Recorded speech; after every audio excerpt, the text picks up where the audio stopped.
Welcome. How are we doing this evening? Welcome to the pop culture stream, the week of October the 16th. Okay, so today we're going to be talking about Cartoon Network. We're also going to be doing a little bit of catch up on my Naruto Shippuden journey. We're going to talk about a little bit about Inuyasha, which is something else I've decided to rewatch. We're going to talk about the Attack on Titan manga, which I'm actually reading. Um, and anything else that pops up. There's going to be some other things that are going to pop up eventually. So we're going to get to those things eventually. Um, but we're going to dedicate some time to allowing people to roll in. I want to thank everybody again for being part of the 2,000 subscribers that I have on this channel.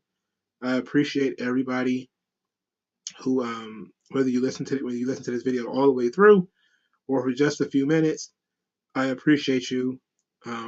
It is a lot of work, but you guys make it so much more fun. Thank you. So we're going to be talking about Cartoon Network. We're going to be talking about so much more fun. We're going to talk about Cartoon Network. We're going to talk about Naruto Shippuden, Inuyasha, some more things that might pop up. I may even talk about a comic book here and there, because I do kind of want to heap some praise on a comic book that I read. That I thought, or a couple of comic books that I read recently that I thought were pretty good. So I don't want anybody to feel like this is all about manga and Japanese stuff, even though that is more than what I'm into. Thank you, TN Pyro. Hello, everybody who's slowly but surely sliding in. Ultimate Wrestling fan TJ, thank you very much. We're going to be coming in a little bit at a time here. So I put some thought into before we really get started, I put some thought into the movie rewatch. Um, and I'm not entirely sure what movie we could do. Like, I watched Halloween. Oh, yeah, we got to talk about horror movies because I got a lot of people came after me for my hatred of horror movies. But we're going to talk about why I don't like horror movies. We'll talk about that a little bit later, though. I should have put that in as a main thing to discuss because I got a feeling we're really going to go back and forth on that. But there's just so many things for me to talk about. So first, since there's 7 people here, 8 people here or whatever, well, now it's down to 5. Okay, I gotta start looking at that. We're gonna talk about Naruto, which is usually what I start these videos with. Is where am I at on Naruto? Because people have really told me to watch Naruto over the years. I finally get around to it, and occasionally I feel the need to tell people about or to share with individuals what I like about the show and what I don't like about the show. But so I'll start with where I actually am. The Akatsuki arc just ended, which means Naruto defeated Pain, Nagato, and there's a whole next season of filler. So we're up to season 10, I think. So the next episode, I'm not sure what it's about because Naruto got the praise of the entire Hidden Leaf village after defeating Pain. That was the last episode I watched all the way through. Uh, it was a well written arc, but I think Naruto has fallen into and it took a while for me to really realize it. There's some really great things about Naruto that I really enjoy, but there's some things that I can criticize as well. I guess we start off with some of the positive things. For instance, I thought Jiraiya's death was really well written.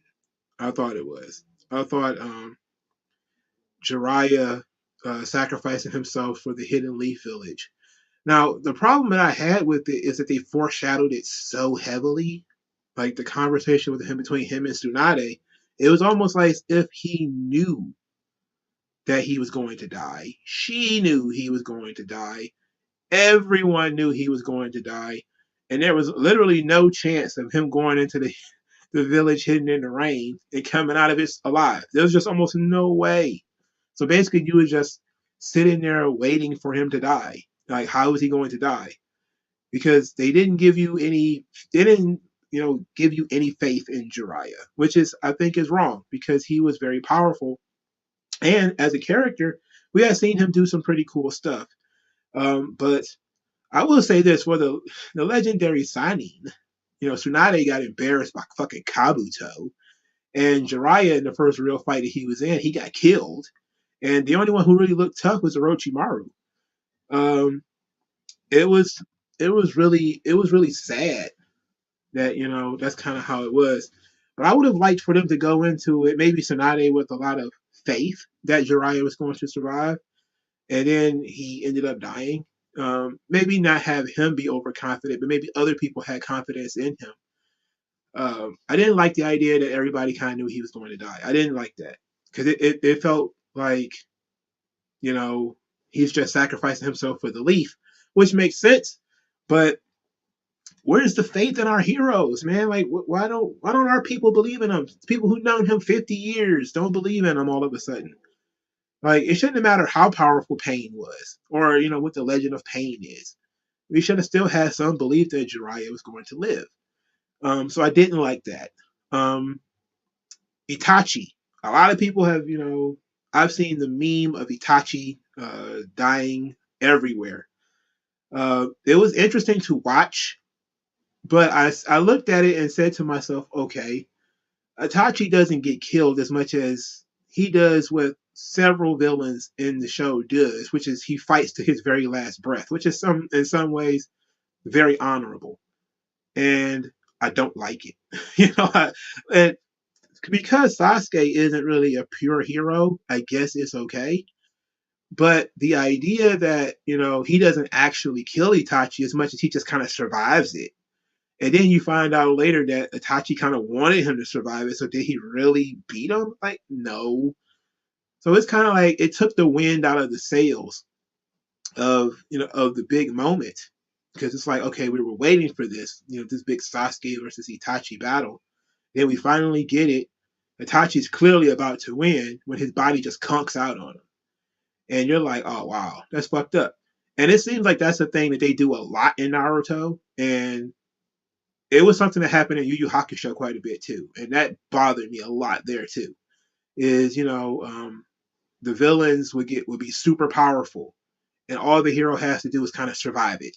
It was the first time I really noticed that trend was in Rurouni Kenshin with oh god, the name is slipping my mind, but everybody knows who it is if I say Rurouni Kenshin.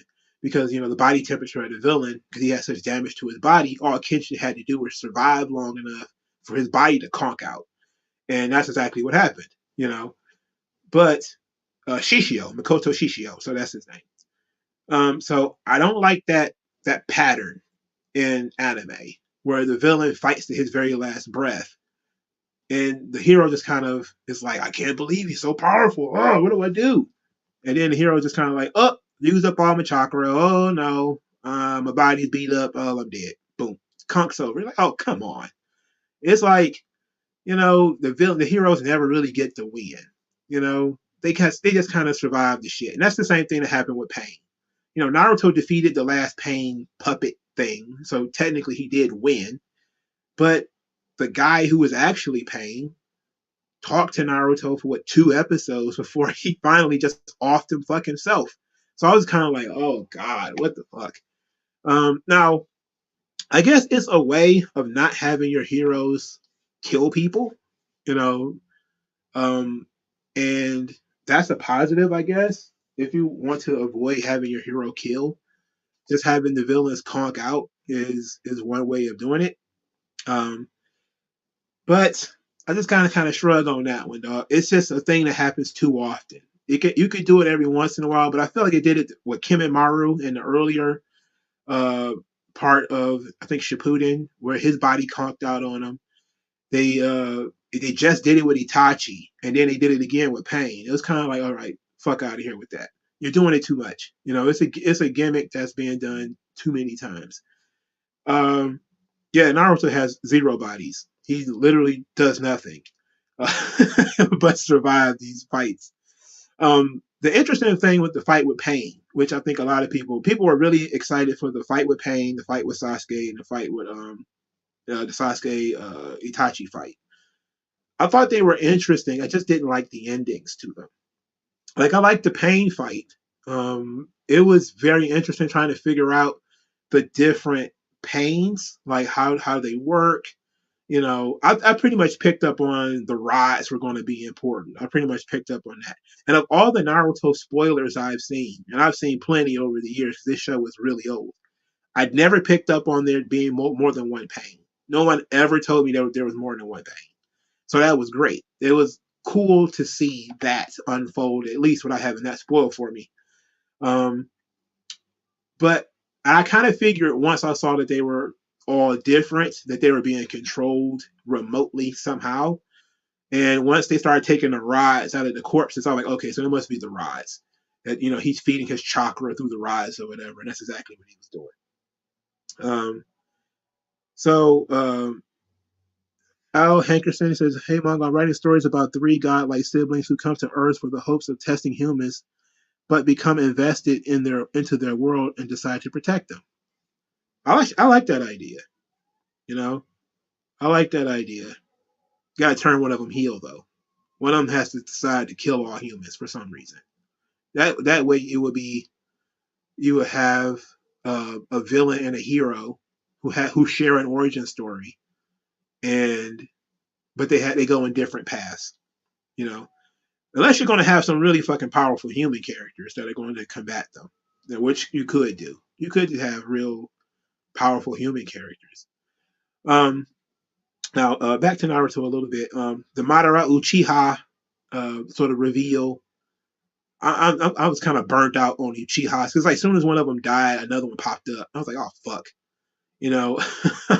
I was just kind of like, oh god, it's too much Sharingan wank, but I wasn't tripping too much on it.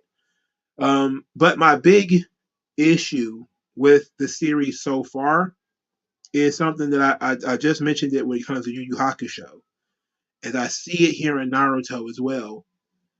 It is the desire to redeem the villains. It is such a big problem that these people did such horrible, disgusting shit, and they end up being redeemed in the end, or they trying to redeem them. Not saying that it actually occurs all the time, but they try to redeem them. They gave us this whole long thing about Itachi being a double agent and all that shit, and it's like he still murdered his entire family. Like he's fucking evil. Okay, just can we just leave it as he murdered his entire fucking family? Why he got to be a double agent who really believed in the leaf and all that shit? Like, come on, get the fuck out of here. Same thing with Nagato, aka Pain. After he's defeated, essentially, and all his Pain puppets are defeated, he gets this real sob story about how he felt so terrible because all of his friends kept dying, even though he turned his friends into puppets that he could control. How he was Jiraiya's student and he gave up on the like. I like the whole thing that he was Jiraiya's student just like Naruto, but he gave up on the quest for peace. I like that. Um, I don't even, but I just had a real problem with Naruto letting him live and then him just killing himself essentially. Because I was just kind of like, that's some.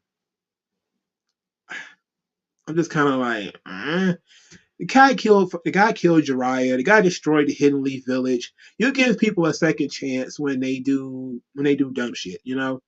Something small. You get when somebody destroyed your entire village, killed your master, killed Kakashi too, killed Hinata right in front of you, and you're like, oh well, I'll give him a second chance. Like what? I don't know, man. like I like the heroic quality that it brought out in Naruto, and I do like that. But I was kind of like, it's like Goku giving Cell the Zenzu Bean at that point, bro. It was that level of what the fuck. It's like when Goku gave Cell the Zenzu Bean, I literally was like, what the fuck? Like I can't believe you did that. Like sure the character, it makes sense for the character to do that, but I was at the same time I was kind of like, bruh. Mm-mm. What's up, Lord Kratos? How you doing, man? I was just kind of like, nah, bruh. Uh-uh. I didn't like it. I didn't like that one. I was like, dude, buddy. If you're going to give him a second chance, maybe him killing Jiraiya, and that was really all the damage he did, okay. But when you understand that Pain was behind all of these kidnappings of the Jinchuriki, the destruction of the Hidden Leaf Village, the murder of Jiraiya, Kakashi, and Hinata, all the stuff that he did, you're just kind of like, fuck, are you serious? We just gonna let this dude live? And then he fortuitously has a jutsu who can bring people back to life, and he ends up dying in order to do it, which is very Dragon Ball-ish. Which you go through the trouble of watching these characters die and actually feeling bad about it, just for them to be brought right back. Um, which I wasn't thrilled about that. I wasn't thrilled about it. Now I thought, in terms of the characters that I know are survived, at least that portion of the story, I was wondering how they were going to get them out of that situation, especially when Hinata tried to fight Pain and ended up getting killed. I was like, okay, I know she's in Boruto because her and Naruto end up together in that series. So how does she survive this? Is it a Pain missed her vital organs, which you very well could do? Is it that somebody's going to have special healing powers and she's going to end up surviving it? All of that would have been perfectly fine. But to know that she was basically revived when Nagato committed seppuku jutsu or whatever, that was weird to me. Like that was weird. We could have done, I don't know. Also, having Konohamaru defeat one of the Pains really kind of triggered me. So I was kind of like, what the fuck? Pain just murdered fucking Kakashi, and this kid got one over on him. I didn't like that. But Konohamaru is at least cool. He's a cool character. I don't have a problem with him. I just thought that was a little weird. Um, Sasuke continues to be a very boring character. He just has this incredible lust for power, him and Itachi, and it seemed to be an Uchiha thing that these guys just have a lust for power that that doesn't go away, and it seems to be clan specific.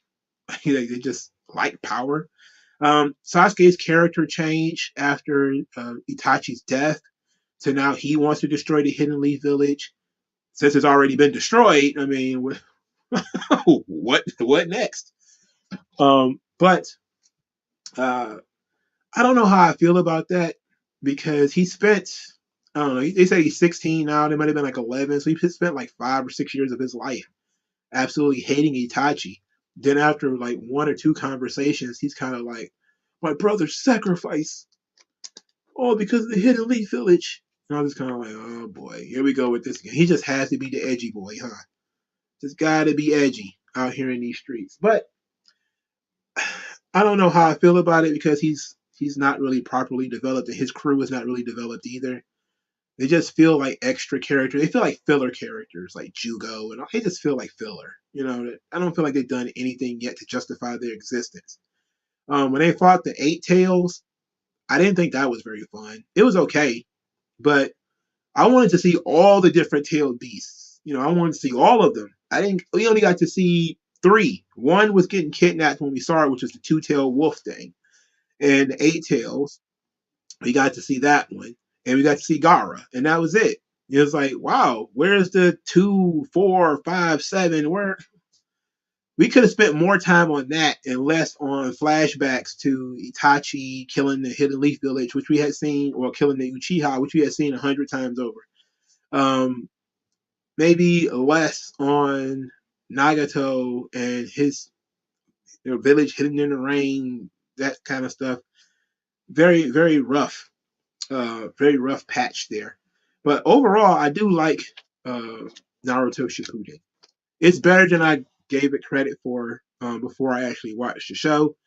I'm not as crazy for it as so many other people, but it's good. You know, it's a worthy successor to Dragon Ball. Let's put it like that. Because you could tell a lot of the Dragon Ball elements are there, but it takes a far more dramatic turn it has definitely has tighter and better storytelling. Because in giving Jiraiya more students and really focusing on his writing career, you really flesh that character out. The frogs and the sage mode, all that stuff was great. Um, I really wish that when the the village was fighting pain, that we had gotten to see more Guy and Rock Lee. I just feel like we didn't get enough of those guys or Neji or anybody like that. I don't think they were there at the time, but it just seems weird to me that some of the characters that we know from the old Naruto just kind of vanished. But overall, I do like the show. All right, what are we talking about here? Johnny Test. I would bury the Cartoon Network right next to its particular wound called WDW. WDW. What the hell is that? What is WDW? I thought it was WCW. Johnny Test. That was an old Cartoon Network show. Um, I guess we could talk about Cartoon Network now. Um, so um, when it comes to Cartoon Network, outside of the classics like Scooby Doo and Looney Tunes and all that kind of stuff. Oh, um, we got a lot of great stuff that came out of Cartoon Network. I choose to talk mostly about the originals. I did not follow Cartoon Network that closely because I kind of grew out of cartoons really early in life. I grew out of cartoons. I stopped watching cartoons. I don't know, man, like 98, 99, and I would just jump back in and here and there I would watch episodes of a show, but I really did enjoy some of the originals. Allie Hankerson has a question, has a statement. My characters are called the Infinity People, and since coming to Earth and becoming invested, they've forgotten lots of their godlike powers and have to learn them while protecting the world from evil. Hmm, that's interesting. Is it like a Superman thing where they crash land on the planet and, you know, have like brain damage or something? Um, says some of those Canadian shows like Total Drama were good. Canadian shows? What Canadian shows? All right, so my favorite Cartoon Network show, without a doubt, is Samurai Jack. Samurai Jack, I recently, just earlier this year, watched all of Samurai Jack, like from episode one to the end. It's phenomenal. All right, Samurai Jack. Now, again, Samurai Jack, it goes off the rails a little bit. In the during the first incarnation of Samurai Jack. Now, Samurai Jack, for those of you who are a little young, it started in I think 2001, um, which was very cool. I would have been 17, so I probably wasn't watching cartoons that much. But I do remember really liking Samurai Jack because I loved the premise. The premise is, this guy with his magical sword and the demon Aku invades his world, and only this dangerous sword can defeat Aku. He fights Aku, nearly wins, and in a last ditch effort, Aku flings him into the future, which is a really cool thing because you have this samurai now existing in this high tech society with this magic sword. So he's got these old ways, and he's coming across all these new hip monster creatures and stuff. It's really badass. It fucking rules. And Samurai Jack was one of those shows that felt like it could go on forever, and it felt like they wanted it to. So there's like a lot of filler episodes there, where literally Jack really doesn't do much of anything. Oh, Gennady Tartakovsky is a fucking genius. Creating Samurai Jack. He created Dexter's Laboratory. He actually helped with the direction of some of the Powerpuff Girls stuff. Um, it was he's tremendous. He should just run the network at this point. Primal, which is his current series, is fantastic. You know, it's a guy and his dinosaur. It's a guy and his dinosaur. Um, Gennady Tartakovsky, as far as things that he was the lead in, I don't think he's missed yet. Because Dexter's Laboratory is one of my favorite cartoons too. But um, a lot of people criticize the end of Samurai Jack, the last series, because they introduced Ashi and and that kind of stuff. We'll talk about that in a minute. Let's talk about some of the other people's favorites on Samurai on Cartoon Network. It says cartoon lesson shows from Canada like Total Drama and Johnny Test. I don't remember Johnny Test. What the hell is that about? Because I see 3 or 4 people mentioning it. Or is it? Well, it says Johnny Quest. Johnny Quest. Johnny Quest sounds familiar. That sounds like a Hanna Barbera cartoon, which I think it is, right? Courage the Cowardly Dog was fun. I actually liked that show. It was actually funny. Amazing World of Gumball and Regular Show. I really did not at all watch either one of those. I didn't even. I don't even know what they are. You know, that Steven's Universe and all that shit. That's late stage Cartoon Network. I didn't pay attention to any of that. I probably watched. Um, I probably watched more gifs of that stuff than actually watched the episodes. But Courage the Cowardly Dog was a great show. Like legit was a really fun show. You know, the old man with the shotgun and everything. It was great. You know.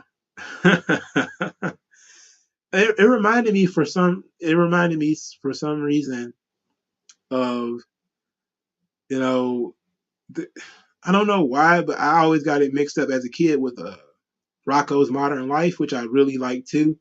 But those shows are completely fucking different. But I don't know why I always get those 2 shows mixed up. But Rocco's Modern Life was, which is great. It's Nickelodeon. But I don't know why I used to. Maybe because I used to watch them. You know, they was out around the same time. But Cartoon Network, for those of you who don't know, the reason why we're doing a Cartoon Network appreciation is because they're being blitzed by Warner Media.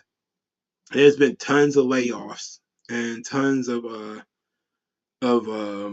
cuts to their staff. Now the studios isn't dead. You know, they have been fighting that accusation that the studio is dead and the channel is dead.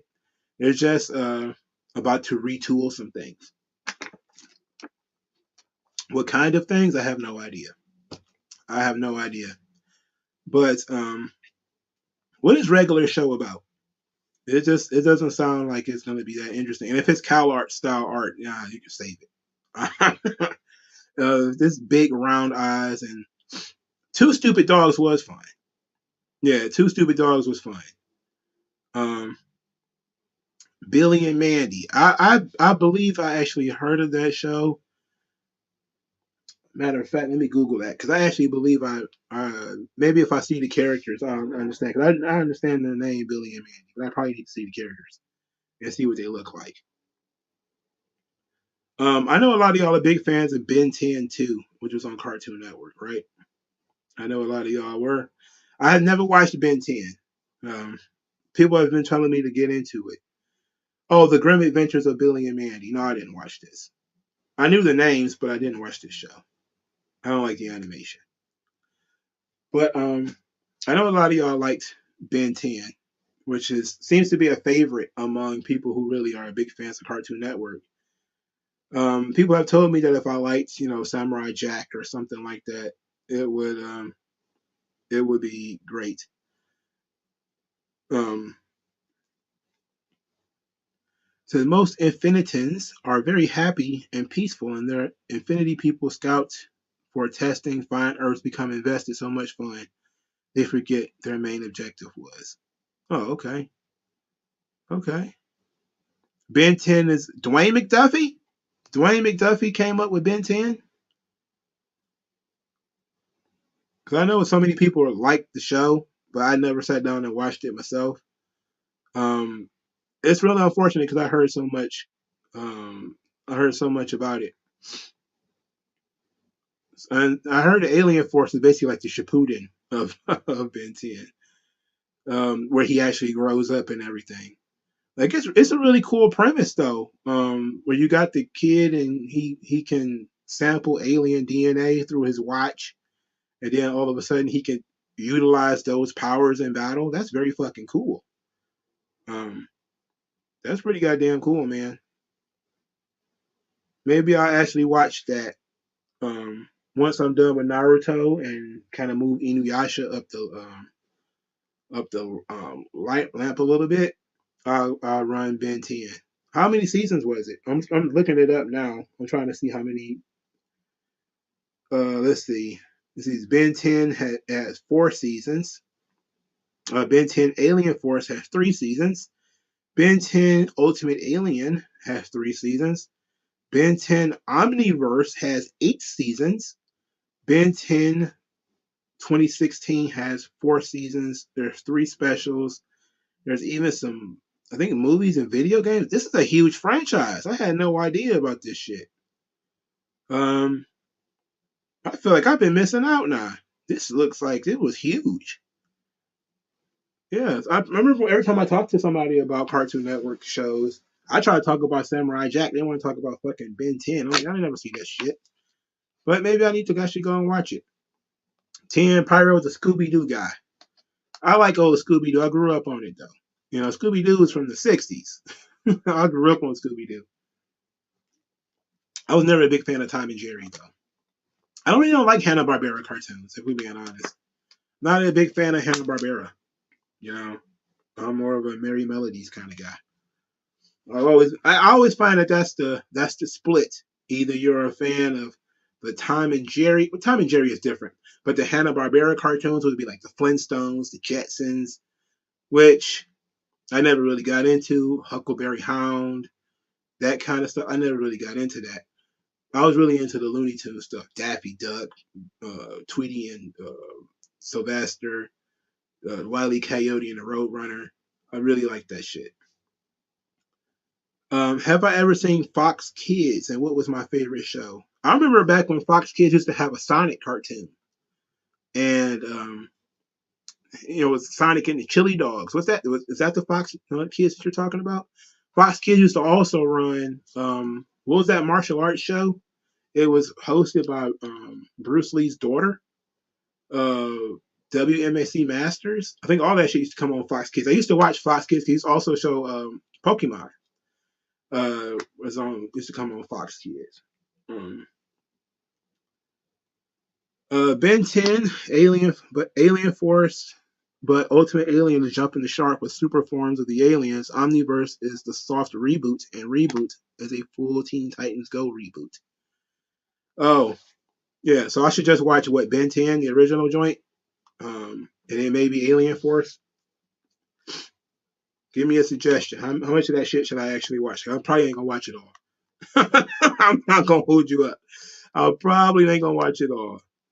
But um, like I watched somebody tricked me into watching Danny Phantom. Uh, so I watched that. I actually didn't. I actually liked it, but that's a Nicktoon, so that's not Cartoon Network. Fox Kids, damn y'all. Yeah, yeah. Fox Kids, man, that shit was dope. Um, it was dope, man. Original Ben 10 to Ultimate Alien. All right, I'll put it on my list. Let me. Oh, I didn't bring an ink pen. Oh, yes, I did. I got hella ink pens up here. I was about to lie. I'm gonna write it down. Watch Ben 10 to Ultimate Alien. Um, Danny Phantom is good. Danny Phantom is good. Um, I enjoyed watching Danny Phantom. I thought it was cool. It made me want to write. It's one of the like I like a show if it makes me want to write. If it makes me want to write, I like it. That's what I like about Naruto. There's just so many cool ideas um in the show that I was kind of like, oh man, that could be fucking cool. Oh man, it could be fucking cool. That's why that's what I love about wrestling too. It's just one of those things that it gets you to think. It gets your creative juices flowing. If you have to ask me what my favorite anime on Toonami is, you haven't listened to this channel long enough. It's Dragon Ball without a shadow of a doubt. I mean, I wouldn't even be watching anime if it wasn't for Dragon Ball.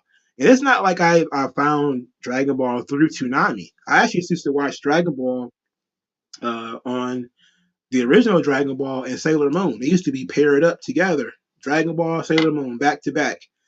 Oddly enough, that's kind of how I ended up watching the few episodes of Powerpuff Girls that I watched, is they were almost back to back with Samurai Jack, which I actually enjoyed watching. Um, Teen Titans is the best superhero cartoon ever. Oh, really? Um, I have a thing about I really avoid the DC cartoons outside of Batman. I haven't seen the Justice League cartoons. I saw some of the Superman cartoons. People have told me to watch Batman Beyond. I just never got into it. Maybe I'll go back and watch that stuff eventually. I mean, that shit is I can pirate that shit anywhere now, so I'll watch it eventually. But Batman the animated series, I watched quite a bit of that. I tried to go back and watch like the Ninja Turtles series from the '80s and stuff like that. Um, but I usually tend to go backwards. When I try to get into things, like when I really started getting into cartoons again, I started going backwards. I went back to the stuff that I watched as a kid. I went and got like the first season of Thundercats on box set. I went and got He-Man, the Masters of the Universe. I went and got that. I didn't get the whole box set. I got the first two seasons, I think, on DVD. And that's really where I started when it comes to cartoons. I watched some G.I. Joe, which is like permanently streaming on YouTube. I watched a couple episodes of G.I. Joe, just kind of sat there and watched that shit. But I really had fun with that. But yeah, Johnny Bravo is tremendous. That's one of my top five. Space Ghost Coast to Coast was another one of my top five. I used to watch that shit every single night. I used to watch Space Ghost Coast to Coast. What is that thing? Brack? That thing was so fucking funny. Brack was fucking hilarious. Um, he says, Otto Johnson saw He-Man and the Masters of the Universe in 2004. I don't think I watched that. I didn't watch the He-Man reboot. I was talking about the He-Man from the 80s. Ali Hankerson, it's worth pointing out that the peaceful Infinitons are naive and the evil Infinitons are naturally curious, which is why they want to test and discover other life in the universe. I like that you put evil in quotations because they're curious. Do they really know what they're doing? It almost makes them sound like the what's those characters in the Marvel universe? They come to Earth every once in a while and they fuck around with humanity. Um, God, I was thinking about something else and it slipped my mind. You know what I'm talking about. But they created the X-Men, the Inhumans, the Eternals. They just come to Earth and be like, we're gonna fuck around with humans and splice them up and all kinds of shit. Well, not the Inhumans. I'm sorry, because that would be the Kree. It was they created the X gene, I guess, right? Is that still canon? That not the Beyonders. It is the giant machines that fucking Jack Kirby created. What the fuck are they called? Not the Sentinels either. What the fuck are they? They come in hosts. The Eternals worship them. What the fuck? I can't believe I can remember the Eternals. I can't remember the Celestials. Yes, there it is. The Celestials. Yeah. So the Celestials, they came to Earth. I actually liked that. I thought that was really good lore. I thought that was good lore. That the Celestials came to Earth and created a lot of the superhumans. Yeah, yeah, that's the Celestials. And they kind of killed. They started killing Celestials. I was like, yeah, I'm done with Marvel. They on some bullshit. Like when the Avengers is living inside of a Celestial, a dead Celestial, I'm like, get the fuck out of here. I'm not interested in that, man. It's like when the Fantastic Four turned Galactus into a spaceship. I'm like, fuck you. Get out of here. Get out of here. But yeah, that's what Ali Hankerson's idea sounds like. It sounds like Celestials, where Celestials aren't good or evil. They just kind of exist as functions of the universe, and they do stuff, and they have their own reasons for doing stuff. And they just do shit. Um, how was the Thundercats reboot? Nobody ever talks about that. Futurama was on Fox. If I have to have a choice between Futurama or the Cleveland Show, that's what Just Don doing is giving me a choice? There is no choice. I don't even watch the Cleveland Show. Futurama is excellent. It is fantastic. We could talk about Futurama just by itself, maybe in a couple of weeks or maybe next week or something like that. I still want to talk about Creed one day. So maybe I'll put that on the list to talk about in a future video to talk about Futurama because Futurama has such great drama that you could actually talk about that by itself. Um, I think adult cartoons like Futurama, like Archer, are really awesome sometimes. Sometimes they're kind of edgy and bullshit, but um, Futurama, like The Luck of the Fryish, what a fantastic episode. Like, there are some really well written episodes of Futurama. Zach Brannigan, just the character of Zach Brannigan is like, it's tremendous. Yeah, it was only one season of the reboot from Thundercats. They cut it off really quickly. Oh yeah, King of the Hill is my favorite though. King of the Hill, Archer. I love Archer. I didn't really like the series when he was in a coma and they went back in time, or he was like, they went back to the 30s or something like that. I wasn't a fan of that, but almost everything up to that point, I loved it. I absolutely loved Archer. It's still one of the best shows. Uh, Family Guy or Futurama is still no question. Futurama is one of the greatest shows ever made, and it's low key because I know it got canceled off Fox and it ended up on I think Comedy Central when it finished its run. But I hate Family Guy. Family Guy is not funny to me. It's just not. I hate Family Guy.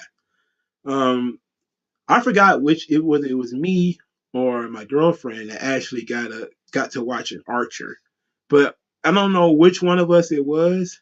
But Archer is fucking tremendous. All right, just everything about it makes me smile because I love it so much. Um, it's I know King of the Hill is boring for a lot of people because it's very dry humor. It's not knee slapping over the top humor. It's very some of the stuff is kind of mundane. Hank with his propane and propane accessories, but it gets him in such shenanigans. Like he goes to a propane convention and Buck Strickland's a drunk and he's screwing up everything. It's just like it's hilarious. They really do a lot of work with those characters. And it's a sitcom, you know, and it has the sitcom roots in terms of the characters don't change. The situations do. So all it really does is it brings out the characters and the change. Um, my girlfriend likes Bob Burgers. I've never really watched it. He said I liked the Archer season where they became drug dealers. Oh yeah, that was very fun.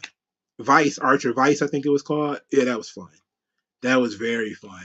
I didn't like that they kept doing gimmicks though. Like they kept doing these like Archer Vice or like the Archer Noir thing.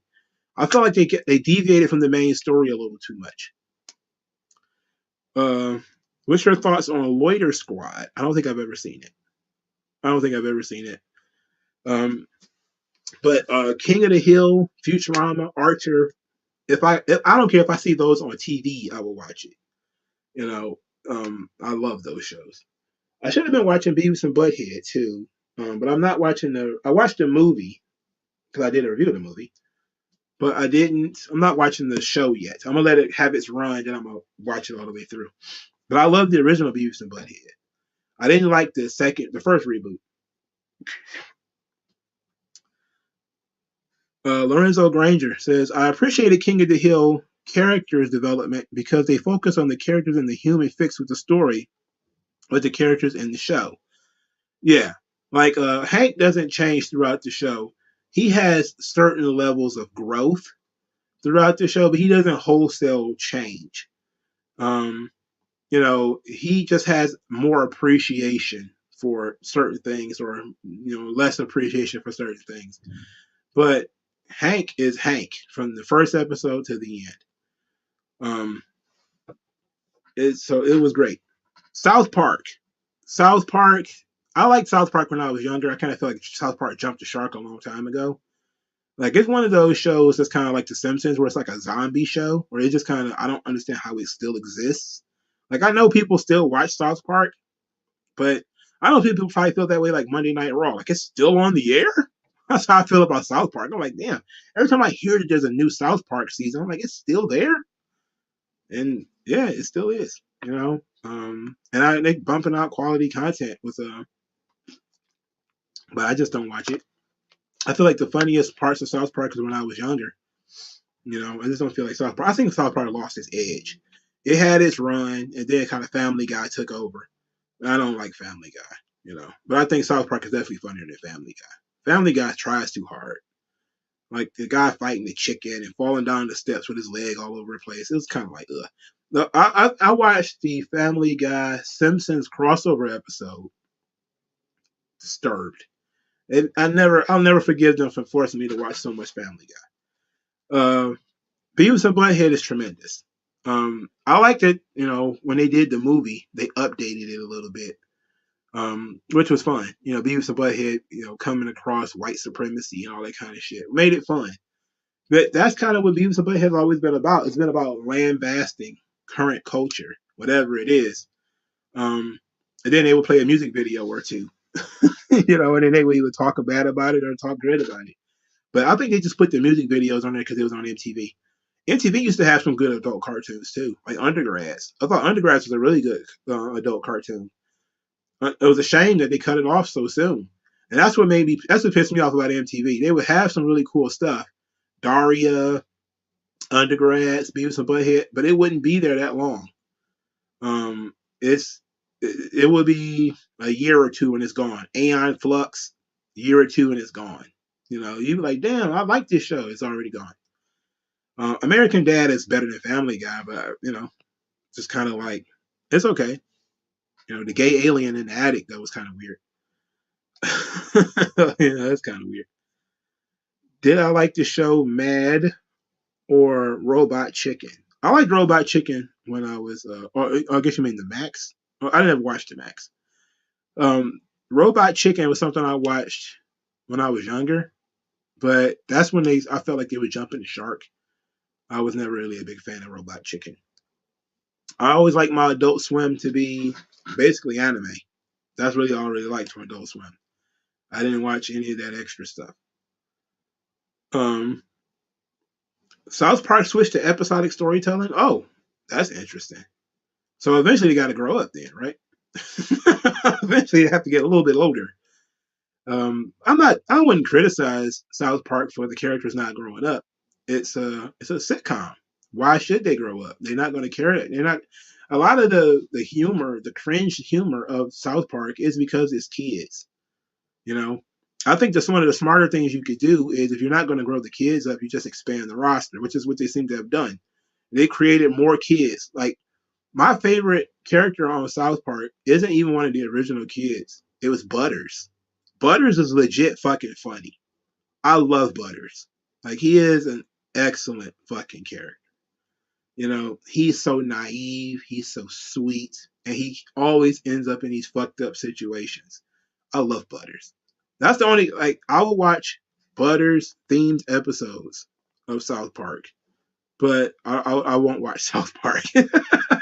But I'll watch Butters themed episodes of South Park.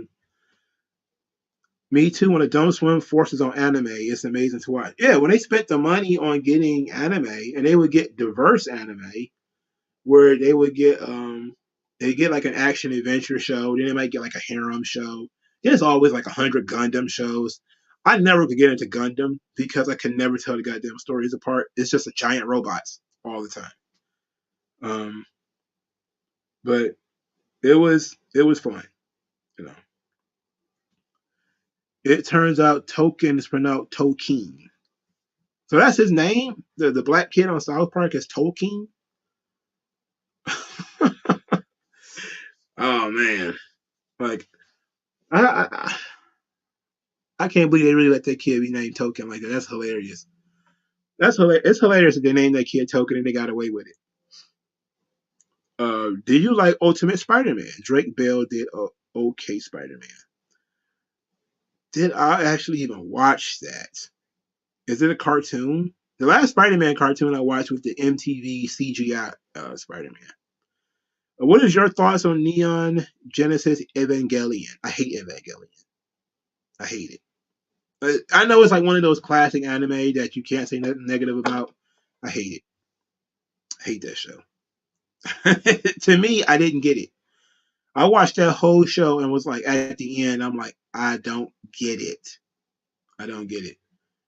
The kid is weak. He's always crying.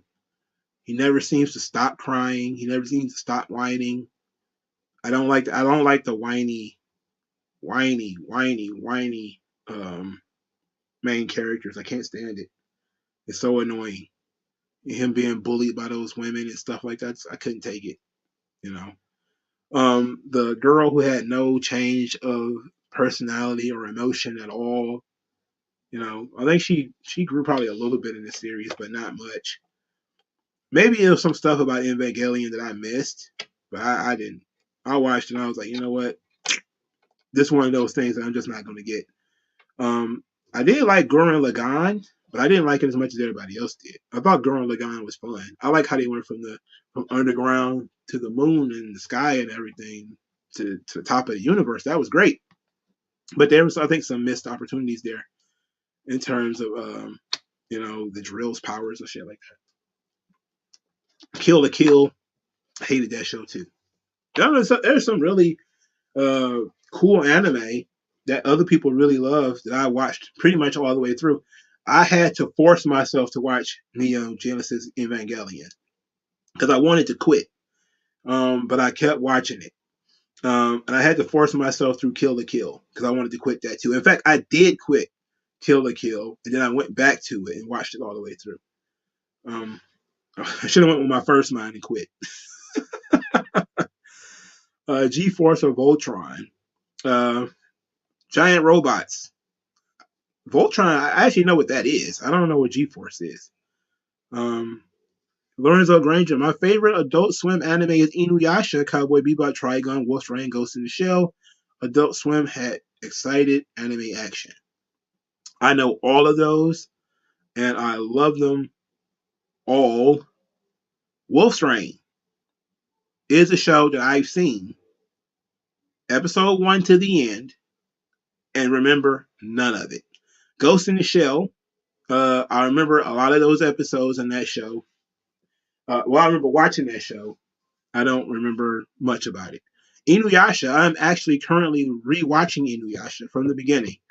And this show is better than I remember it. I'm only on like episode 6 or 7. Miroku just joined the gang. And the Kikyo storyline with Inuyasha is so much better than I remember. Like when I was watching it and as probably a mid-teen, I liked Inuyasha. I liked the show, but as an adult, you really get more out of it, you know. And Naraku, which is the main villain of the fucking series, is actually introduced by Miroku, which I think is very cool. Trigun, one of the goats. We're going to talk about the Trigun teaser too, because I want to talk about that and I forgot about it. We're going to talk about the Trigun teaser, the new Trigun, because it needs to be discussed. Some of the changes that they made, especially the animation and the roster. Mm. Mongo, you should be smiling, friends. It's an adult show. You should watch Smiling Friends. Oh, it's an adult animation show. It's not like a Netflix show, is it? Because Netflix adult animation is stupid. It's stupid as fuck. I refuse to watch it. What's my opinion on Death Note? It's one of the greatest anime of all time. Death Note is Death Note is so dope. I got people who don't like anime to like Death Note because they got caught up in the mystery. It's a simple premise that anybody can get into, and the animation is great, and you can watch it in English. That's one of the things that for me getting people to watch anime, that is a huge barrier. Getting people to watch anime in English. If they have to read the screen, it's dead. It's dead. I know too many people that they'll watch anime. Got to have good animation. Got to have good characters. Got to be in English. Literally, in that. Dot hack sign is one of those things I tried to get into when I was a kid. It just never worked out. Full Metal Alchemist is fantastic. Full Metal Alchemist or Inuyasha, that's tough. That's like picking a favorite tooth. Full Metal Alchemist, though, to me is because I haven't seen the end of Inuyasha. I never finished Inuyasha. Well, I bought the entire box set of Full Metal Alchemist because I didn't see the ending. I bought the entire box set just to watch it until the end. And I was blown away by both Full Metal Alchemist and Brotherhood. I like the original one better, even though I know it went off the rails a little bit later. Um, what have we talked about already? Well, we talked about so far Naruto Shippuden. We talked a little bit about Cartoon Network, some of our favorite shows that were on there. Even though I do want to talk a little bit more about Samurai Jack, and I didn't get into it. I'm specifically going to talk about Ashi, which I know gets a lot of undeserved hate when it comes to Samurai Jack. And we've just been talking about adult cartoons like Futurama, Archer, stuff like that. I don't know how we got off the subject. We got off the subject of Cartoon Network. We're going to get back on there eventually. So I guess right now we're talking about Adult Swim. I didn't like Fooly Cooley, or what they call FLCL. I hate that show. I hate Fooly Cooley. Paranoid Agent, I think, is the one with the kid with the bats. I think it's cool. But it said, what show was created by two guys on YouTube? What show was that? Full Metal Alchemist. Never seen it all the way through. You need to just take your time with it. You know, watch the original and then watch Brotherhood, because the original picks up on. I think it's Full Metal Alchemist 2003, because the original has a lot of the drama. There's some really good drama in that. It kind of comes unglued because the manga wasn't finished when they were writing it, so they just kind of did their own thing on the finish, and it didn't land that strongly. Then that's when you would turn to watch Brotherhood, because Brotherhood is closer to the manga. It cut out a lot of the more dramatic moments in 2003 because they couldn't top it, but it's better animation. It's more truer to the manga. And it gives you a much better, much more satisfying finish. But watch both of them. Yes, Fooly Cooley fucking sucks. And I still don't understand how people like that show. Oh, you're talking about Smiling Friends. Oh, okay. Maybe I'll Google it or something. But Fooly Cooley, man, I remember that it was so hyped up when it was supposed to come on to Adult Swim. It was acting like it was the greatest fucking anime of all time. I think they did the same thing with JoJo's. I know there's probably gonna be people jumping on my back about JoJo. I watched like 2 episodes of that shit, and I was like, I'm not watching this. But Fooly Cooley, I watched enough of that shit to be like, this is a stupid show. I'm not watching this. I watched enough of it to get a sense of it, and I was like, I'm not watching this shit. This shit is dumb.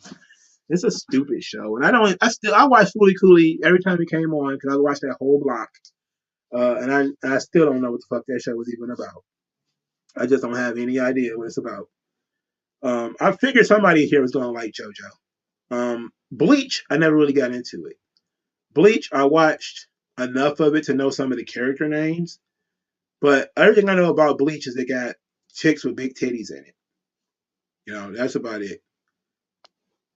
So that's all I know about Bleach is there's chicks with big titties in it. JoJo is very stupid and it's just random. I don't know. I don't like the animation style for JoJo. I never really got into the story because I didn't get that far into it. I just don't like how the characters are designed. So I just kind of like, it's not for me. But I know it has a very hype fandom. Hunter x Hunter hated that too. I forced myself to watch Hunter x Hunter all the way through, and I wish I had stopped earlier.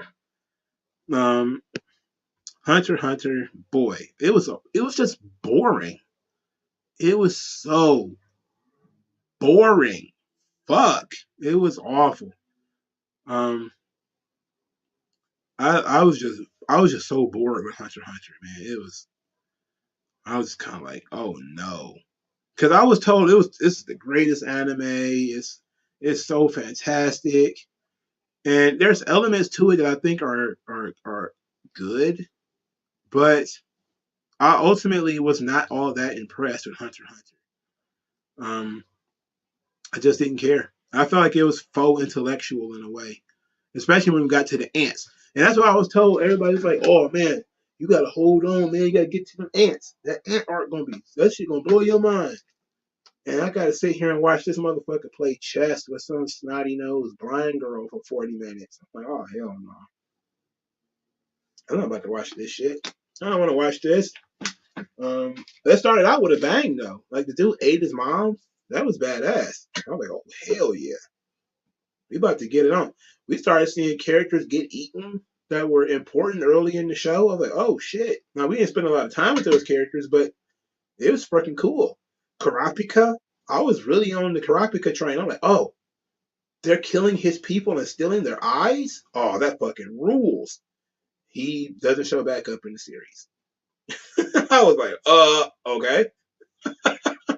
We spent all this time on this crab guy though. Fuck that. Um, Miriam. Yeah, Miriam. I hate that fucking character. Fucking hate it. Sucks so much. Yeah, I think that's one of the truest legacies outside of giving American animators a big opportunity to create fresh animation that didn't rely a lot on stuff from the 80s and the 70s and stuff like that. Like it could have been great for them to have Cartoon Network and to just license uh, GI Joe or Teenage Mutant Ninja Turtles and stuff from the 80s. They could have had an entire network based off that. By creating original content, by repurposing the Hanna-Barbera content, they created some really fun stuff. C-Lab 2021, fun show. C-Lab was so funny. But I didn't know at the time that it was repurposed material from a canceled Hanna-Barbera show. I had no fucking idea, you know? And I could just sit back and watch. Like, I didn't know Space Ghost Coast to Coast was repurposed Hanna-Barbera stuff. I didn't know.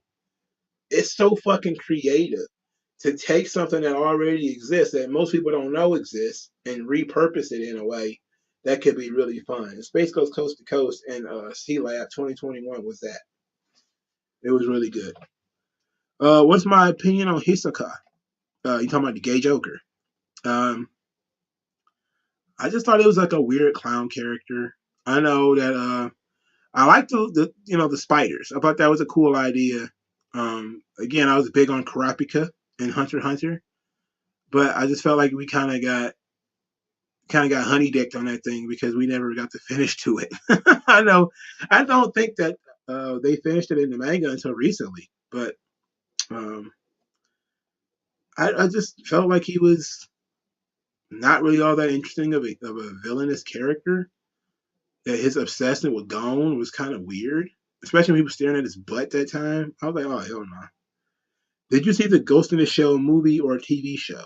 Well, I saw the movie. I have the movie on DVD. Um, uh, I'm talking about the animated movie now. I ain't talking about that goddamn Scarlett Johansson thing, which I still have not seen. Um, and I've been wanting to watch the Scarlett Johansson Ghost in the Shell movie. I just never got around to it because I heard such terrible things about it. Yeah, Hisoka is a pedo, and I don't like it. It's very weird. It's very weird, and I just thought that there's parts of Hunter x Hunter that are interesting, but I thought that the fan base hyped it up so much that it made me not like it. I never really watched SpongeBob. I don't care about SpongeBob. What are your thoughts on Harvey Birdman, attorney at law, funny, entertaining on Adult Swim? Hmm.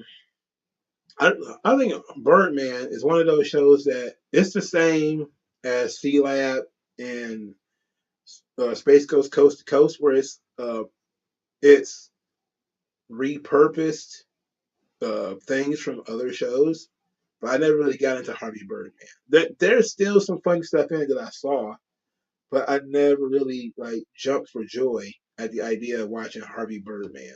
But when it comes to Space Ghost, I was there. C Lab, I was in.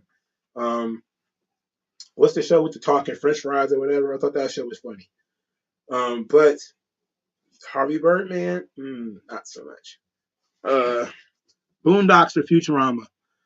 Uh, that's a tough one because the Boondocks It's phenomenal for the first 2.5 seasons. Actually, season 4 is the only season of the Boondocks I felt like really kind of lost its way, and it's still kind of funny. Um, so I'm gonna go with the Boondocks. I think the Boondocks is slightly funnier than Futurama, but I love Futurama. I really do. I love both of them.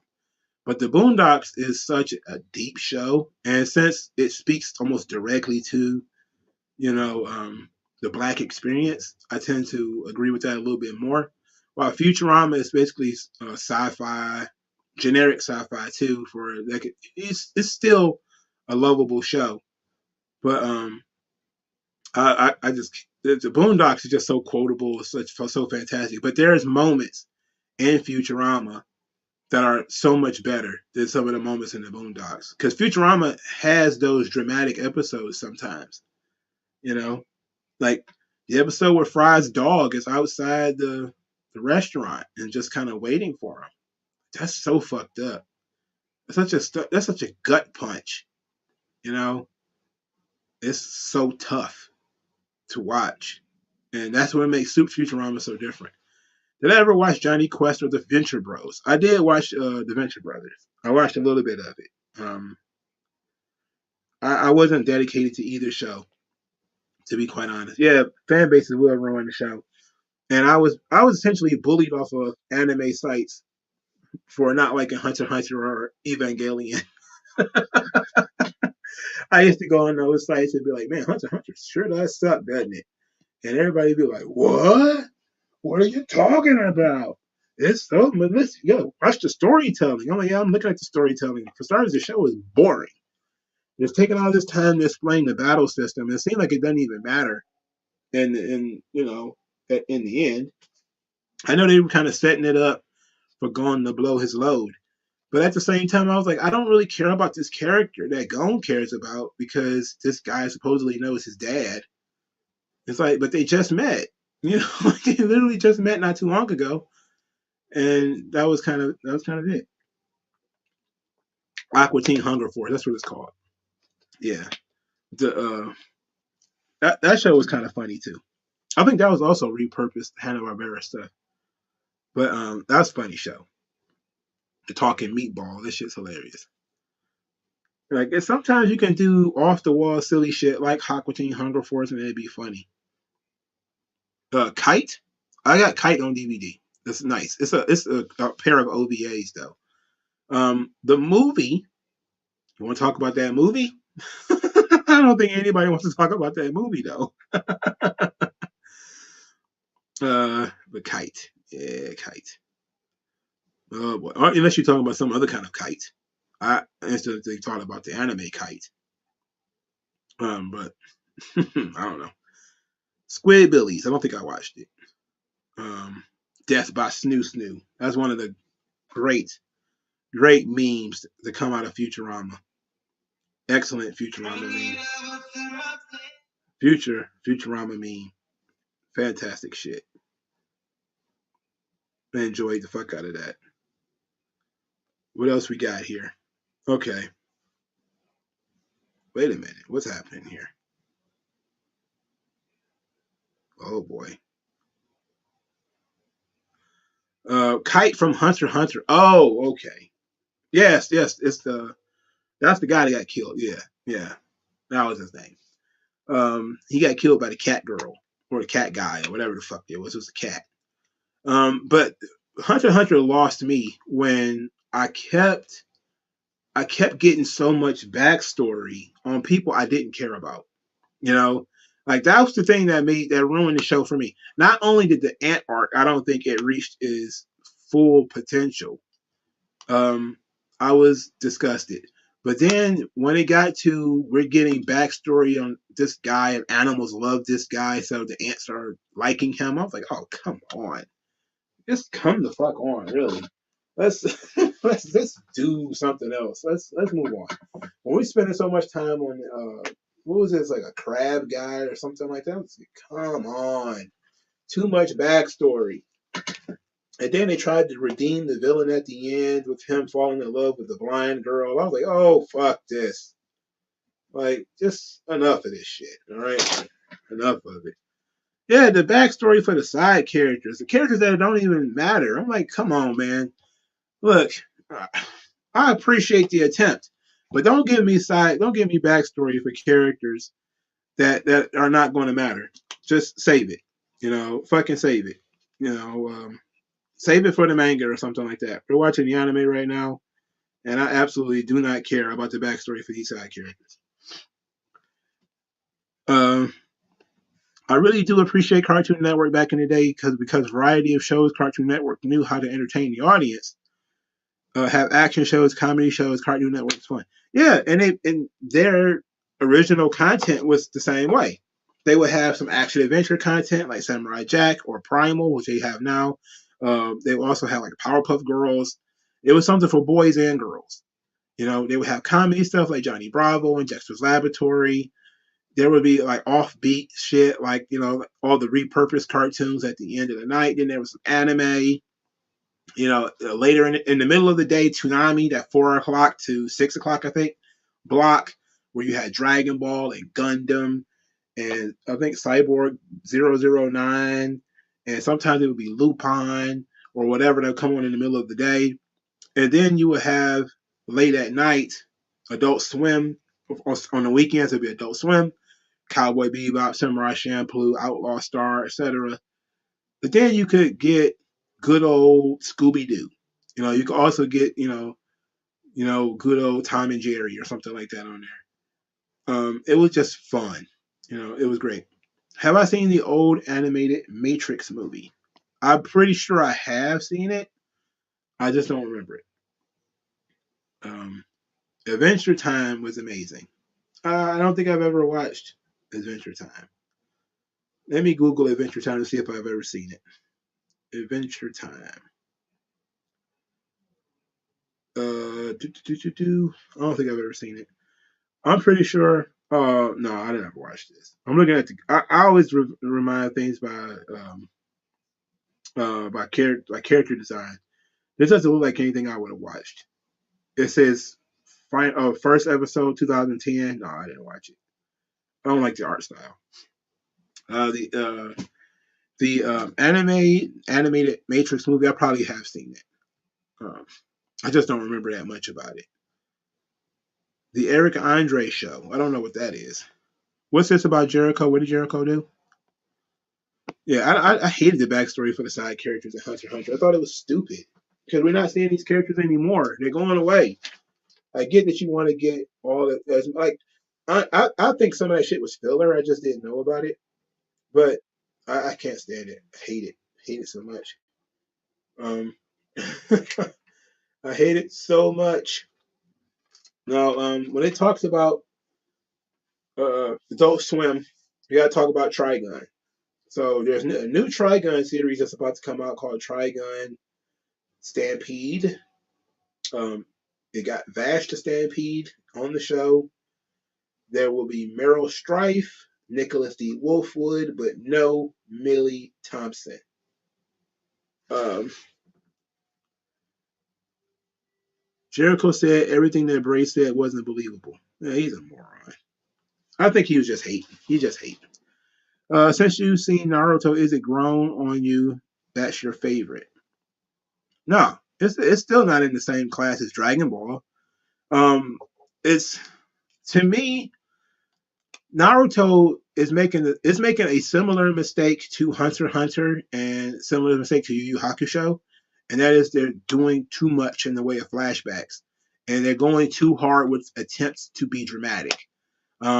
There's so many flashbacks to Naruto and Jiraiya eating ramen, and you're supposed to feel bad. It's like, but Jiraiya's been dead for 15 fucking episodes now. It's like, yeah, we get it. They were close, but you're trying to beat that drum a little hard. It was the same thing with the Sasuke Itachi thing. It was like you were beating that drum kind of hard. It's like, okay, feel something about this. Feel it. Feel it. I'm just kind of like, okay, God, I feel bad. All right, can we please move on? Can we please move on? But I like the Akatsuki. I like why I see why people cosplay them so much. You got, I see why people like them so much. They're fun characters. They're a fun group of villains. You know, I just wish we did more with the Jinchuriki idea. It's one of those things where some maybe in the manga they probably did more, and they decided to cut some of that out of the anime. But the Jinchuriki, um, yeah, it kind of like, mm, you got to do something. Yu Yu Hakusho didn't do that much when it comes to the flashbacks, but they did a lot in terms of trying to humanize the villains. Like when they tried to humanize Toguro, or they tried to humanize what the fuck is his name? The human character who was the villain. Oh, he was such a badass too. I can't remember his name.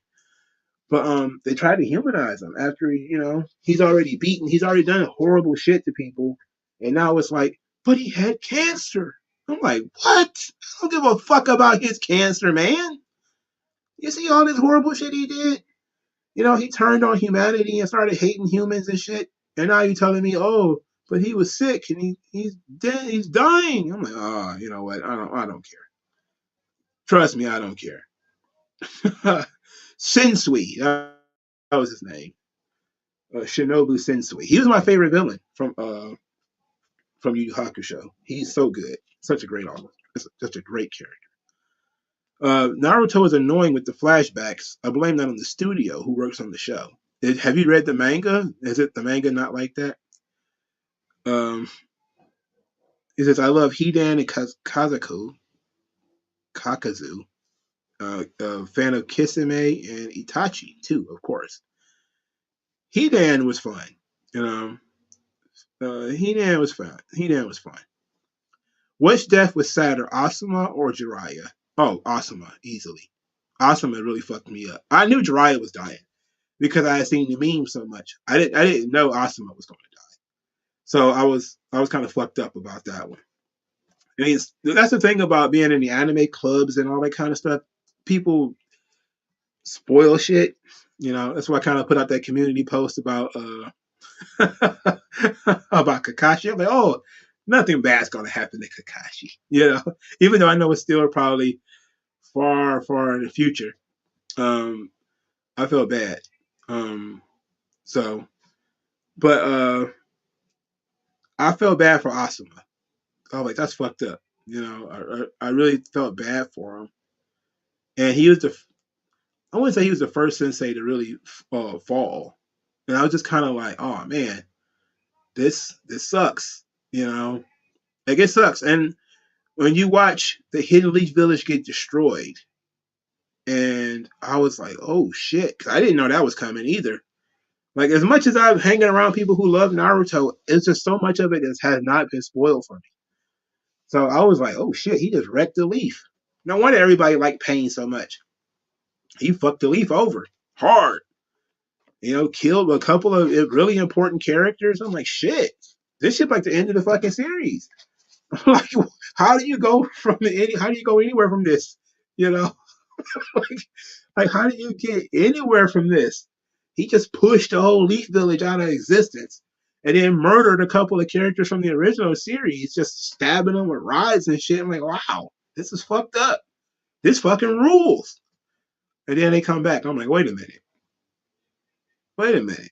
How manipulative was the Hinata moment then? As she goes to in this fight to fight for Naruto, and she gets murdered right in front of him after she tells him she loves him and all this kind of stuff. And then she gets brought back. And thus far, we haven't done anything with that yet. Naruto doesn't even really recognize that she got killed, even though she was the reason he turned into the Six Tails or whatever. But I was tripping on that. I just felt like it was too many flashbacks from the Pain arc, and I didn't like that they tried to redeem him in the end. I didn't like that. I like for my villains to be irredeemably evil. Having Pain be sort of this rogue student of Jiraiya who has lost his ninja way. I'm like,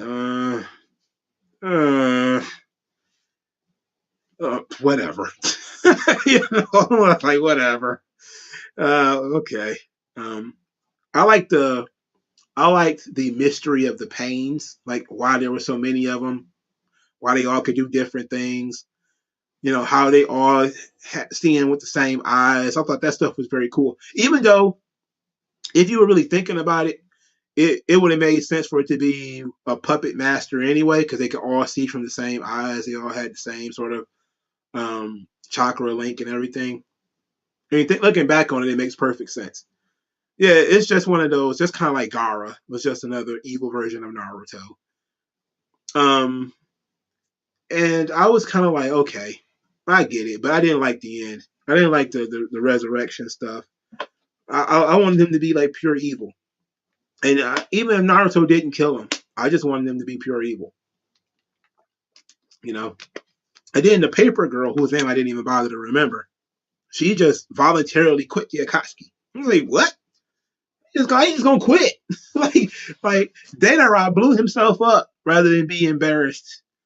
And she's kind of like, you know what? We lost. I'm out of here.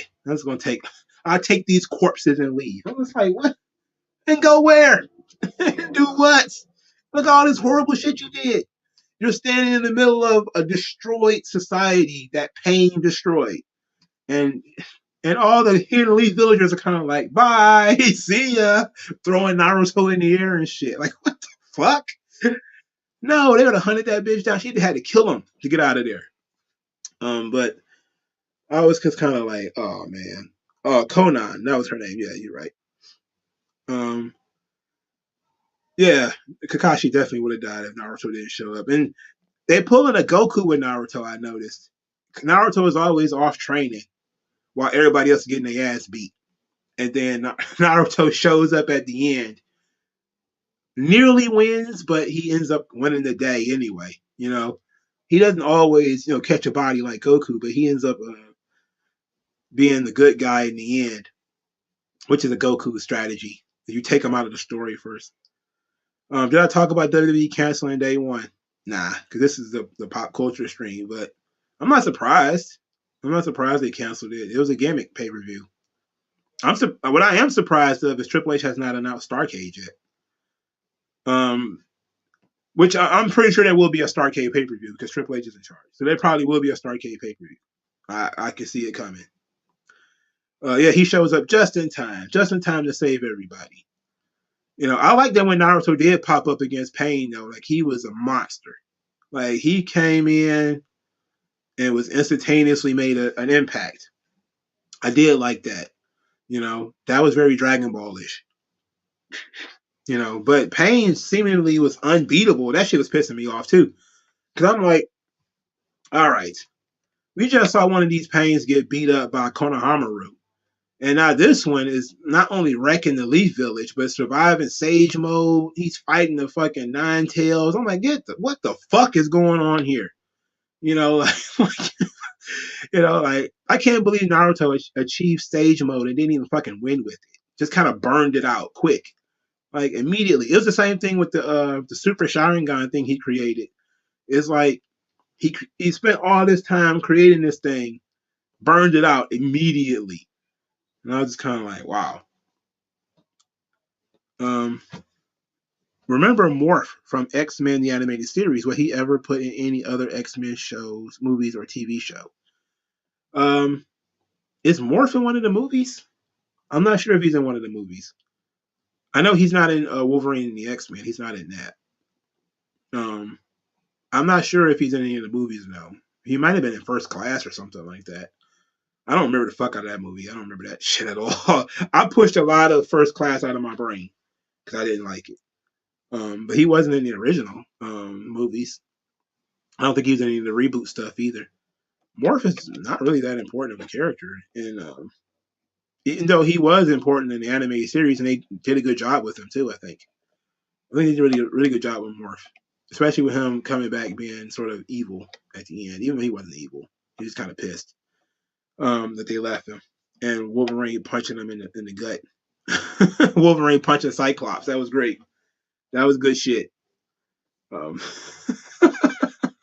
Set up that rivalry really well, didn't it? What are you doing, bub? Hit him right in his fucking gut. I really kind of was like, the Pain arc to me really was damaged by the resurrection of all of those characters. And it was something that I think took some of the piss out of Yu Yu Hakusho. It does the same thing for Dragon Ball. See, Dragon Ball does it, but they have that 100% out with the Dragon Balls, where collect the Dragon Balls. Whoever dies, you can bring them back. No big deal. So you really don't get that invested in the in people dying. But in the other series where you don't have the Dragon Balls and people still manage to come back, you're like, the fuck? Are you serious? Yu Yu Hakusho, which I'll probably have to spend some time talking about one day. But the death and reverse of Genkai, oh, that pissed me off so much. I was so fucking mad Genkai came back. I was like, what the fuck? She is so much better off dead. Can characters just fucking die? You know, like, why? And then they don't even, you bring the character back and they're not even important later. Like, I'm sure sometimes when they do bring a character back to life, they are important later. But Genkai wasn't. Like, once she was brought back, she wasn't really all that important in Yu Yu Hakusho anymore. Her arc was over. Her thing with her destiny was to die at the hands of Toguro. And for her to come back was like, okay, we're doing this so people won't feel bad. It's like, but fuck, let them feel bad. You know, it's okay, let them feel bad. Um, yeah, resurrecting Kakashi, I figured something had to happen because I knew he was going to be alive later. Just like Hinata, I figured something had to happen. He was going to be alive later. I just didn't think they were going to really be killed and then really resurrect. I thought it was going to be, like I said, pain didn't hit the vital organs or somebody gets to them in time and saves them or something like that. But I was just kind of like, I don't know. But I did see the nice little tease that Tsunade used all of her chakra, so now she's old. Um, I haven't seen Tsunade old yet, but they showed her wrinkled up hand. So that means that she's probably about to burn out of her power because she had to save everybody in the Hidden Leaf Village. So that's probably how they're going to get rid of her as Hokage. But I didn't like Tsunade as a Hokage anyway. I don't think she was a very likable character. But she's all right, I guess. Lise Elzy. I'm so tired of these side characters getting TV shows. Why the heck does Alfred Pennyworth need a TV show? Because they can't use Batman. So see these Hollywood has a tiered system where some characters are tiered off only for movies, and putting them on TV they feel devalues the character. So I'm surprised Superman ever shows up on a TV show because they do Superman movies. But typically speaking, a character like Batman won't show up in a TV show because they feel like it devalues the Batman brand. So he's always going to be in a movie. So what you end up doing is making TV shows about anything other than Batman, things around Batman. Teen Titans show, Alfred show, Gotham, whatever. It's like, but do Gotham PD, it's like, it's stupid. It just really doesn't make any sense. Did I enjoy the different character design in the last season of Batman the Animated Series, or just prefer the older design? I think the older design is more iconic. It's far more iconic. Um, I don't like the design to Batman Beyond because it doesn't look like he have a neck or a chin. It's just like a black blob. I'm not a fan of that. But I think the Batman the Animated Series, the early episodes, like Heart of Ice and all that kind of shit, that's sort of the epic Batman stuff. That shit was fun. We need to get back to making cartoons like that. Because that show had a lot of action in it, but also had some drama, really well written material. We just kind of lost it, man. I think the anime style came in and just crushed the buildings, and now people don't have any faith in their own animation style anymore. And I also think that a lot of it is how expensive it is to make animation these days. I know they just did a Harley and Batman animated movie. I haven't seen it yet, but supposedly there's a new one. I don't like Harley Quinn though. I'm burned out on Harley Quinn. All right, so I'm really kind of reluctant to watch anything with Harley Quinn in it. But there's probably some DC animated movies that I haven't watched yet. Mask of the Phantasm is fun. It is. You know, it was a nice little. It had hush elements to it. You know, which I think is a great show. I think it was a great movie for the animated series. I think it was pretty good. Um, I enjoyed the mystery of it all. And Batman's at his best when he's a detective.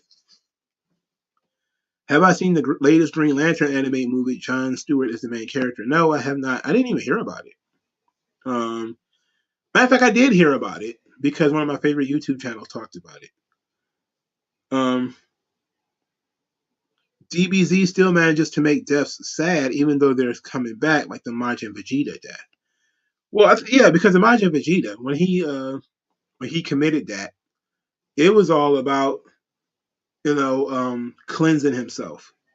So you kind of figured Vegeta was coming back, but it was the act itself that was that made it worth it. You know, when Vegeta decided he was going to sacrifice everything, everything, all the power he just gained as a way of not just saving everybody, but sort of an apology for all the horrible stuff that he did, in order to get that power, you know, and he had to, but it was also for his previous life.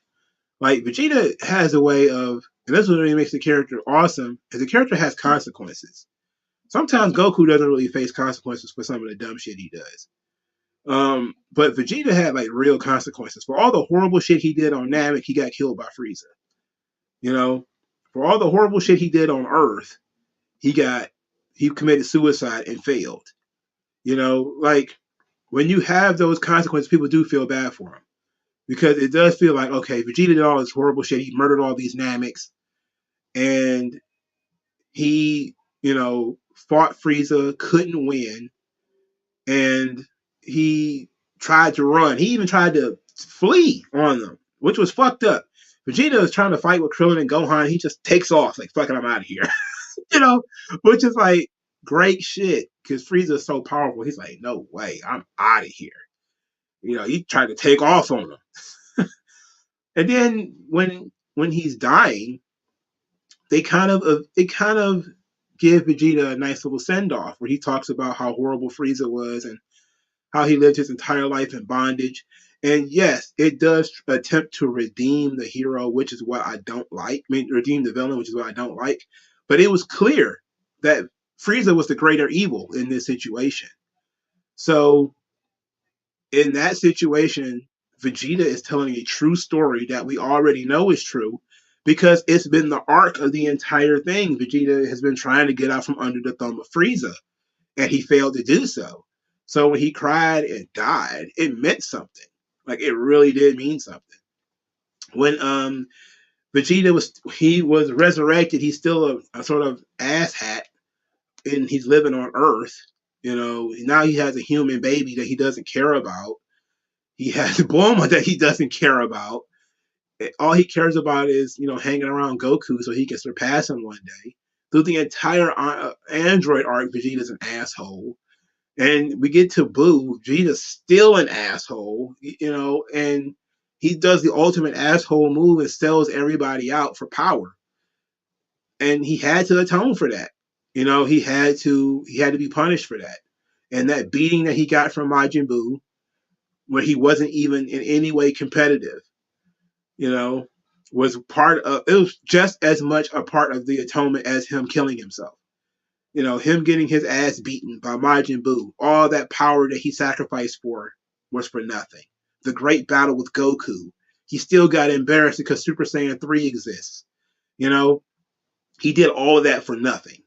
And it showed you that, Vegeta and everything that he was going through, his whole psychological damage and all the shit that he was going through, it wasn't getting him anywhere. It really wasn't getting him anywhere. And he had to suffer for it. And Toriyama, whether he was thinking about it or not, and he probably wasn't, having Vegeta kill himself in order to try to save the Earth was a great heroic moment. But at the same time, Vegeta killed innocent people, so he had to. He couldn't be the hero without it. He couldn't be the hero without atoning for the horrible shit that he had done. For disappointing Bulma and Trunks and everybody. The family. He embarrassed everybody. He humiliated himself. He debased himself. So he had to. He had to commit suicide, and it was a great moment, fantastic moment.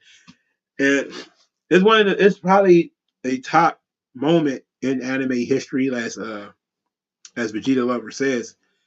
You know, and it was. At first, I remember being a kid thinking to myself, "I can't believe he did that and it didn't work." Like it didn't work. What did you do that for? Like when Goku sacrificed himself, taking Cell to King Kai's planet and it explodes and Cell just reforms. It's like what? What is that? You know. But when it comes to Vegeta, it was all about giving Vegeta consequences for some of the stuff that he had done. It's like he still kind of gets beaten up in modern Dragon Ball, but not nearly as bad as he used to get humiliated in other Dragon Ball series. In Z, rather. Leith Elzy, one of my pet peeves is when stories force a love story or a love triangle. How do you write romance in your works? What love storyline has ruined your enjoyment of the story? Um, I don't think it's ever really uh, ruined the story, and for me, not all the time anyway. Sometimes it is forced. I think Danny Phantom had a forced love story in it, but I think I'm one of those people that thinks romance is a very important element in every story. I think everybody should have a mate. There is there is one lovely that just bleeds right into what I wanted to talk about, which is Samurai Jack. Relationships is one thing that makes so much sense because it's universal. Human universals make perfect sense to include in stories. You just have to do it in a way that makes sense. Okay? When they introduced Ashi in Samurai Jack, I loved where their relationship went, but more so, I loved how Ashi forced Jack to grow, and he forced her to grow, and how they grew together. Um, a lot of people don't like the love story because they felt like Jack didn't need a mate. But you have to think about where Jack was at that point in time where he met Ashi. He was down and out. There's even parts of the show where he wants to kill himself because he lost his sword. He lost himself. He couldn't defeat Aku. He was stuck in the future. He had been stuck in the future for who knows how long. And he was feeling rotten. All of his friendships were fleeting. They were all blue skies. Samurai Jack would come into an area, he'd meet some friends, he saved them or whatever, and then he'd go on about his day. He didn't have any relationships. He didn't have any friends. He didn't have anything. He's in the future alone with nothing more than his mission. With Ashi, though, he got to be a beacon of light. He got to refine himself in bringing her up. He brought himself up too. And love will do that. It was kind of ham-fisted and some like when they were forced to, I think, dance or something together or whatever. It was some weird stuff to it. Yeah, the man was alive every day for 50 years by himself. Like he was alone 50 years by himself. Like you had to understand that there needed to be something that needed to happen in order to get Jack out of the funk that he was in. And adding a girl to his life, a woman. Now sometimes they do this shit where they'll add a child, like Shishomaru from Inuyasha. They gave him a child to pull him out of his thing. Piccolo from Dragon Ball, they'll give you a child. They do that with masculine characters all the time. A masculine character is alone and by himself. He doesn't want to deal with anybody else. And then all of a sudden he stumbles across this child. And this child warms his heart.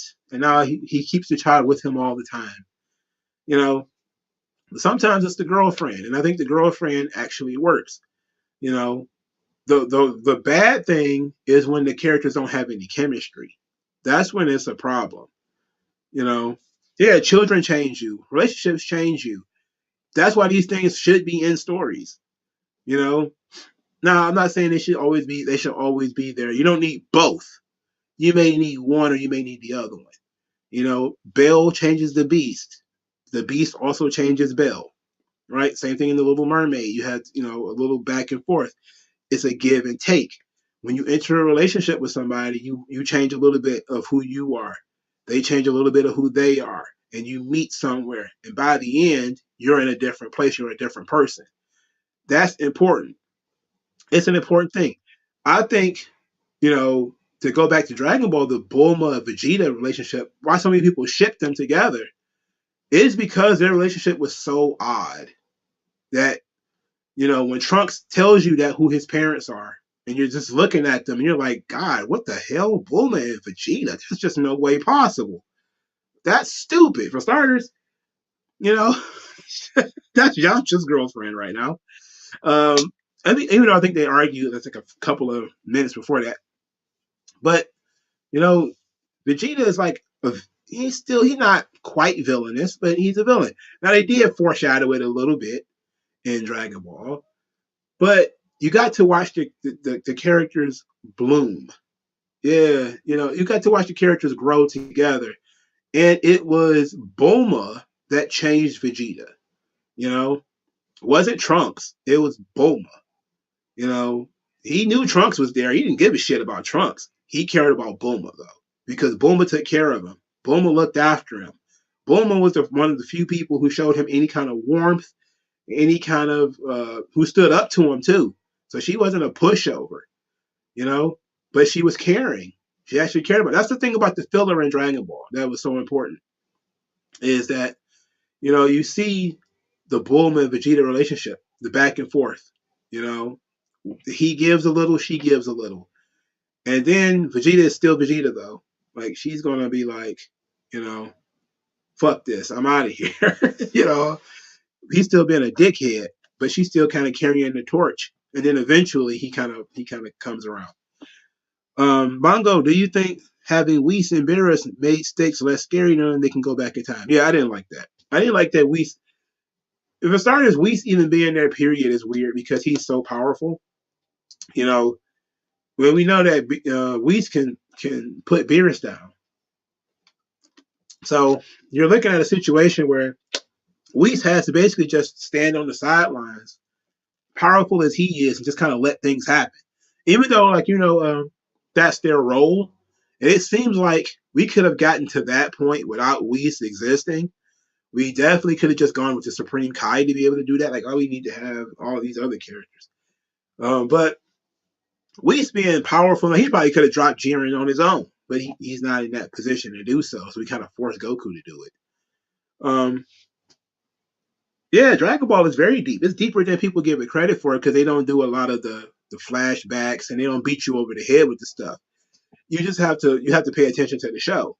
You know, like Android 18 being like the first female to really show Krillin any kind of attention. He became smitten with her because this entire time Goku is married, Vegeta is, got a baby.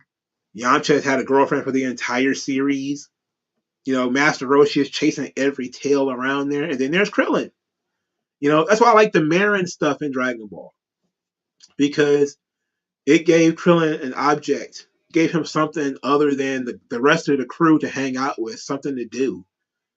And when he met Android 18, it put that into more context. That you look at and you say, man, Krillin is a guy who's been by himself all this time, hanging out with these super powerful guys, but he's still a human being. You know, this android showed him a little bit of affection, just a little bit. She appreciated him just a little bit more than most other people. Yeah, it makes sense that he would probably have a crush on her. And when he dropped that damn, he dropped that damn remote. Man, I remember I was raging. Like, there's moments in Dragon Ball that made me rage, and that was one of them. I was like, Krillin, you motherfucker, you son of a bitch. Um, yeah, Bulma surviving Namek basically just by hiding in a hole the entire time, which is great. And that's what I liked about Bulma. She's always she's there. She's always going to be there. They realized, and I think most people don't seem to get it. And I think the old Fortnite thing kind of blew it up because people were kind of pissed that Bulma was involved in the Fortnite thing. I don't know that much about it, but I just saw people was like, Bulma? Why Bulma? Bulma sucks. I was kind of like, there's no Dragon Ball without Bulma. Bulma is so important. She's the one who brought Goku along with her, even though she was manipulating him the entire time. She was the one who brought him along. She is the reason why Yamcha was there. She's even the reason we know about the Dragon Balls. Like she's such an important piece of the series that there literally can't be a Dragon Ball without Bulma. You know, and a lot of important things happen in the series because of Bulma. So, Bulma is very important. She's more important, and she doesn't need to fight. Sometimes your characters don't need to fight. Um, and sometimes a character can have a good reason to exist without fighting. And Bulma is number one with that. She's super important to Dragon Ball. That's why she's in every movie, even though she doesn't need to be. Even when they don't need Bulma to be in the movie, she's in it. Because she's that important to the franchise. She has to be there. Like Goku and Vegeta, she got to be in the movie somewhere. Chi-Chi is not important at all. Chi-Chi is barely in this shit. Chi-Chi is barely in the show at this point. Because once Gohan grew up, there's no point to even look at Chi-Chi anymore. She doesn't do anything. She's just a housewife. You know, but everybody else, if they'd have utilized Chi-Chi in a fighting, like, because she is a fighter, if they'd have utilized Chi-Chi in that sort of way, where sometimes, there'll be things on Earth and, Chi-Chi will get involved, yeah, that would make sense. But Chi-Chi Bulma is very important to Dragon Ball. She's super important. Um, yeah, Whis is entirely too important. Late LZ says, with the recent stories, main characters are portrayed as needing a female to grow or get better. Yet females rarely portrayed as needing a man to become something great. Yeah, that's kind of modern storytelling. That the man is usually the obstacle that the woman has to overcome, which is it sucks. It's stupid. It's stupid feminism. It's dumb feminism. The truth is, a man is he can mean just as much to a woman as he means to her or she means to him. She could be a symbol of change. In classic storytelling, she is the one who makes him a better man. She makes him a better hero.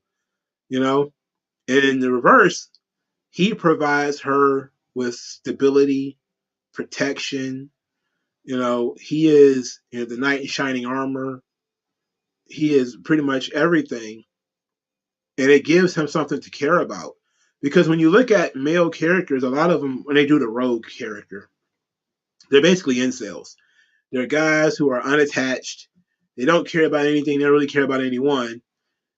And then they meet a woman, and she gives them something to care about, which is her. And she usually is attached to something else. So Bulma, for instance, is attached to the earth. So when you see in Dragon Ball, you see that Goku is able to manipulate Vegeta into fusing with him by saying, "What about Bulma? What about the Earth? What about Bulma?" You know, and you're like, okay, that's the way Vegeta cares about humans. He cares because he cares about Bulma. I think Avatar, not the last Airbender, but the old movie Avatar. They had the main character who has like no legs or whatever fall in love with an alien on that planet as a way of getting him to care about that planet. You know, and it makes sense that a woman can lead a man and help his goals, and a man can do the same thing for a woman. You know, but in feminism, the man is always the object to be overcome. He's holding you back, which is stupid.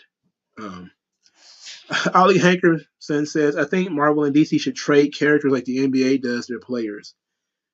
It is all just turned to shit anyway. I don't want to see it. I really would be interested in seeing how Marvel would handle the Flash. I don't like the Flash, but I would be interested in seeing how Marvel would handle that.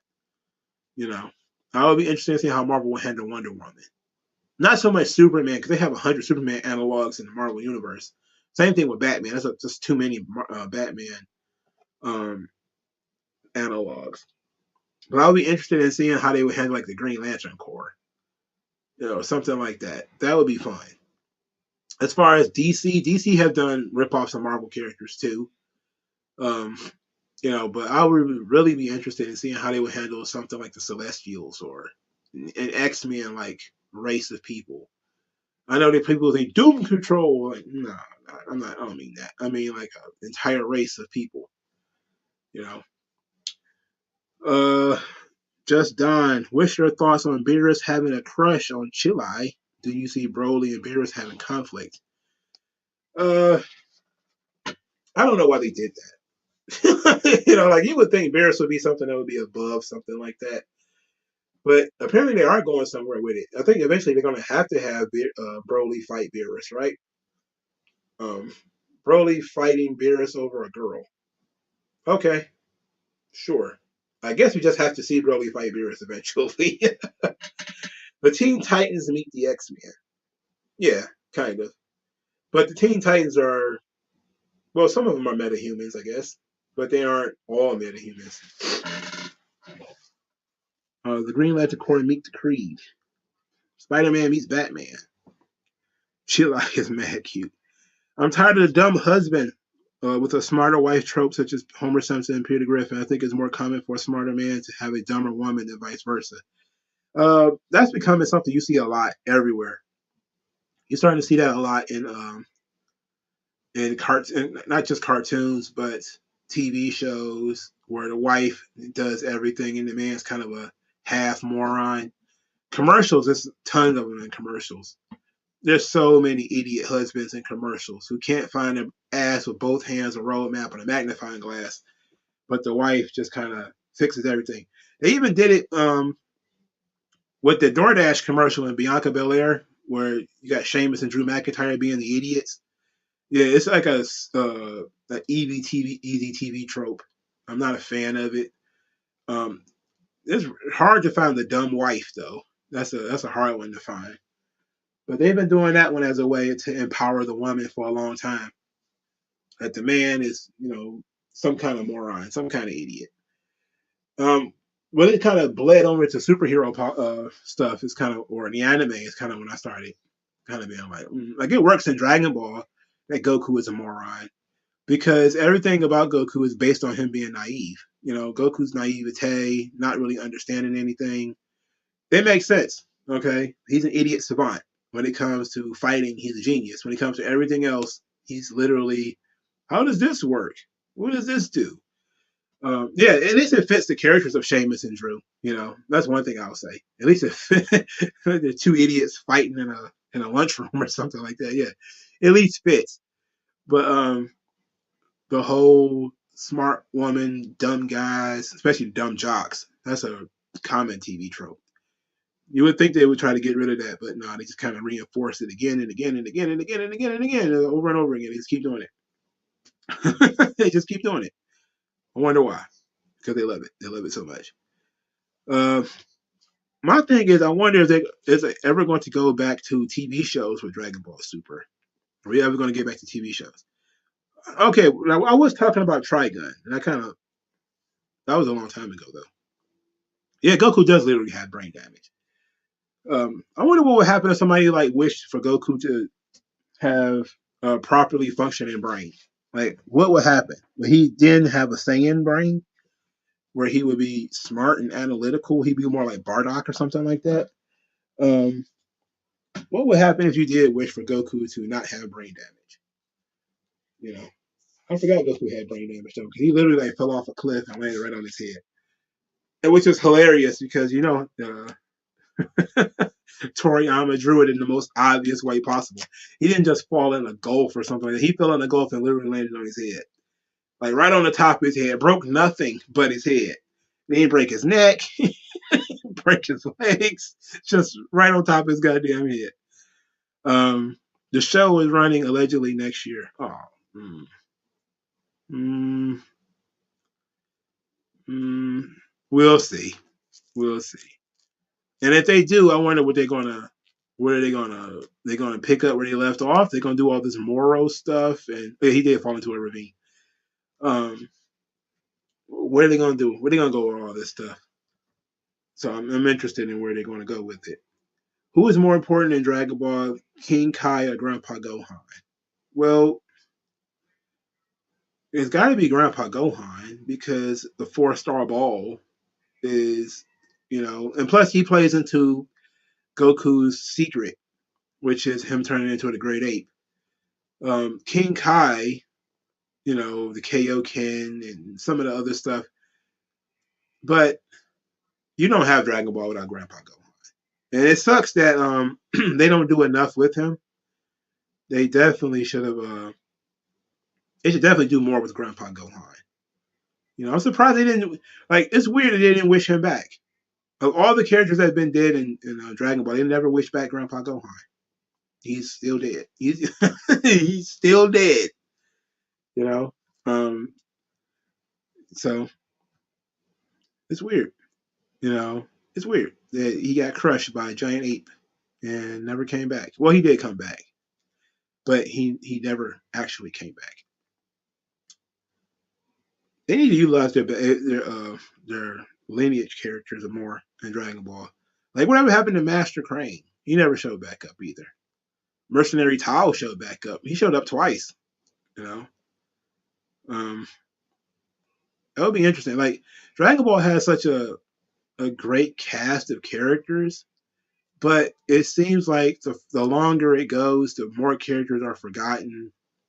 And like Launch does not exist in Z at all. She does not exist in Z at all. You know, you spend so much time with Launch in Dragon Ball, but she doesn't pop up at all in Z. She's not. She doesn't even say, "Hey guys, how you guys doing?" Nothing. And it kind of makes you like, okay, well, it makes you not want to get attached to characters too much because you figure they're never going to come back. You're never going to see them again. That's kind of how I feel about some of the, like, everybody is so excited for like the Universe 6 Saiyans and stuff. You're definitely gonna probably forget that they even exist at some point. Yeah, Toriyama forgot she existed. Of course, he does that shit all the time. You know, he does that shit all the time. I'm pretty sure he doesn't even remember Tien exists sometimes. You know, it's like that. Tien and Yamcha, they're so underutilized that they don't even exist sometimes. Like, they did that whole tournament thing. They brought Master Roshi because Master Roshi is more important than Tien and Chaozu and all. He's more important than Goten and Trunks, but they had enough Saiyans. I actually like the idea of bringing Master Roshi. I thought it was, I think it should have been better for Master Roshi to die in that tournament. I think killing. Well, look, I know some people are want to bust my balls about that, but I think that's like one of the bigger moments in Dragon Ball they still got left. Um, is for them to kill off Master Roshi. Yeah, he was present, but he was there in spirit, I guess. He was physically there, but he didn't do anything. Oh shit! I forgot I was on. My bad. I completely forgot I was streaming. My nose started running. I had to do something about it. I forgot to mute it. I heard that the guy playing Daredevil from Netflix was doing something new, and then I realized it was She-Hulk. I never felt so deflated. They already did that episode. Already aired, and the people already flipped out over it. Um, I didn't see the reason to get too mad about it. It was, to me, it was dumb, but the whole show was dumb. It was a stupid show. It was a stupid show. Yeah, I like the Super Dragon Fist. They just never went. It is a non-canon move. They need to bring it into canon. Look, Dragon Ball they have more non-canon shit that people care about than any other show in the history of the business. People still like, what happened to PyCon? Like, PyCon is not canon, man. He's never going to show up again. You're never going to see that guy again. Never gonna see that guy again. But it's weird that the people who stick around as main characters, like I thought, Hercule, aka Mr. Satan, we'll never see him again. Wrong. He's central. Like he pops up all the time. You're like, wow, okay, whatever. Um,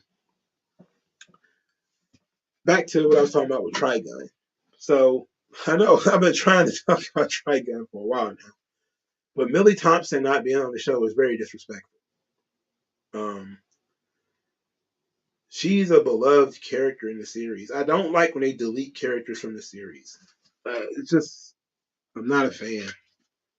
Um, and that, also the amount of CGI that they have on that show, I'm not sure it's a good thing. If we're being honest, I'm not sure having an entire CGI show, which makes it look like a goddamn video game. I'm not sure if that's a great idea or not. Um, yeah, we need to go back to actually fist fighting in Dragon Ball. That would be great. That would be great. That would be great if we actually got fist fighting in Dragon Ball without powers and transformations and shit. But you beat a guy because you're technically a better fighter. You know, that would be nice. That would be nice. But I think we're done with those days.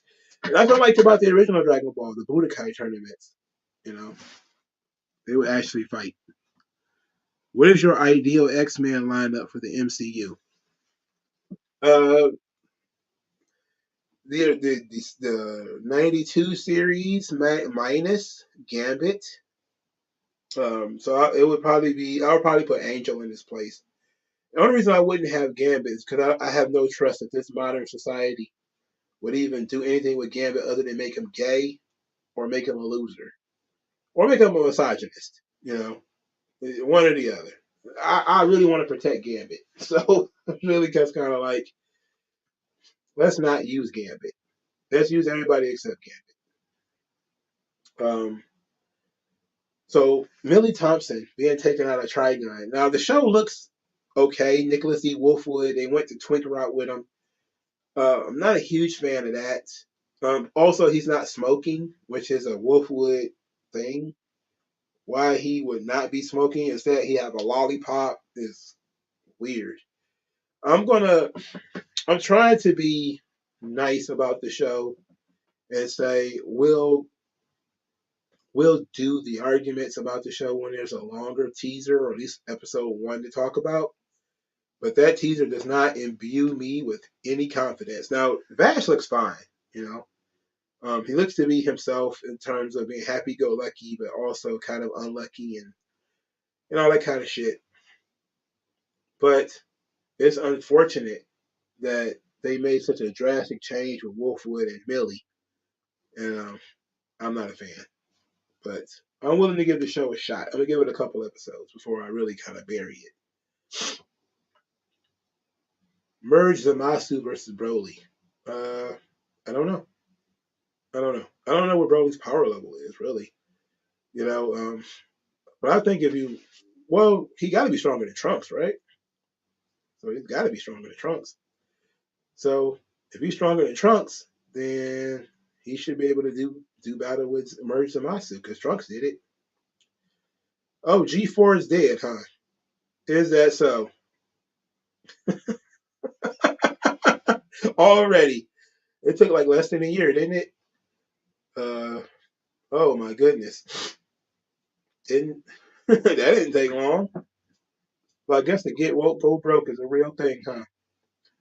Vince, oh yeah, yeah, buddy, yeah, buddy. G4 is dead. That's sad. Like, like that's kind of crazy that gamer TV shows don't last at all. But there's entire people who can hold YouTube channels, Twitch streams, and everything else on uh video games, and that shit would do huge numbers.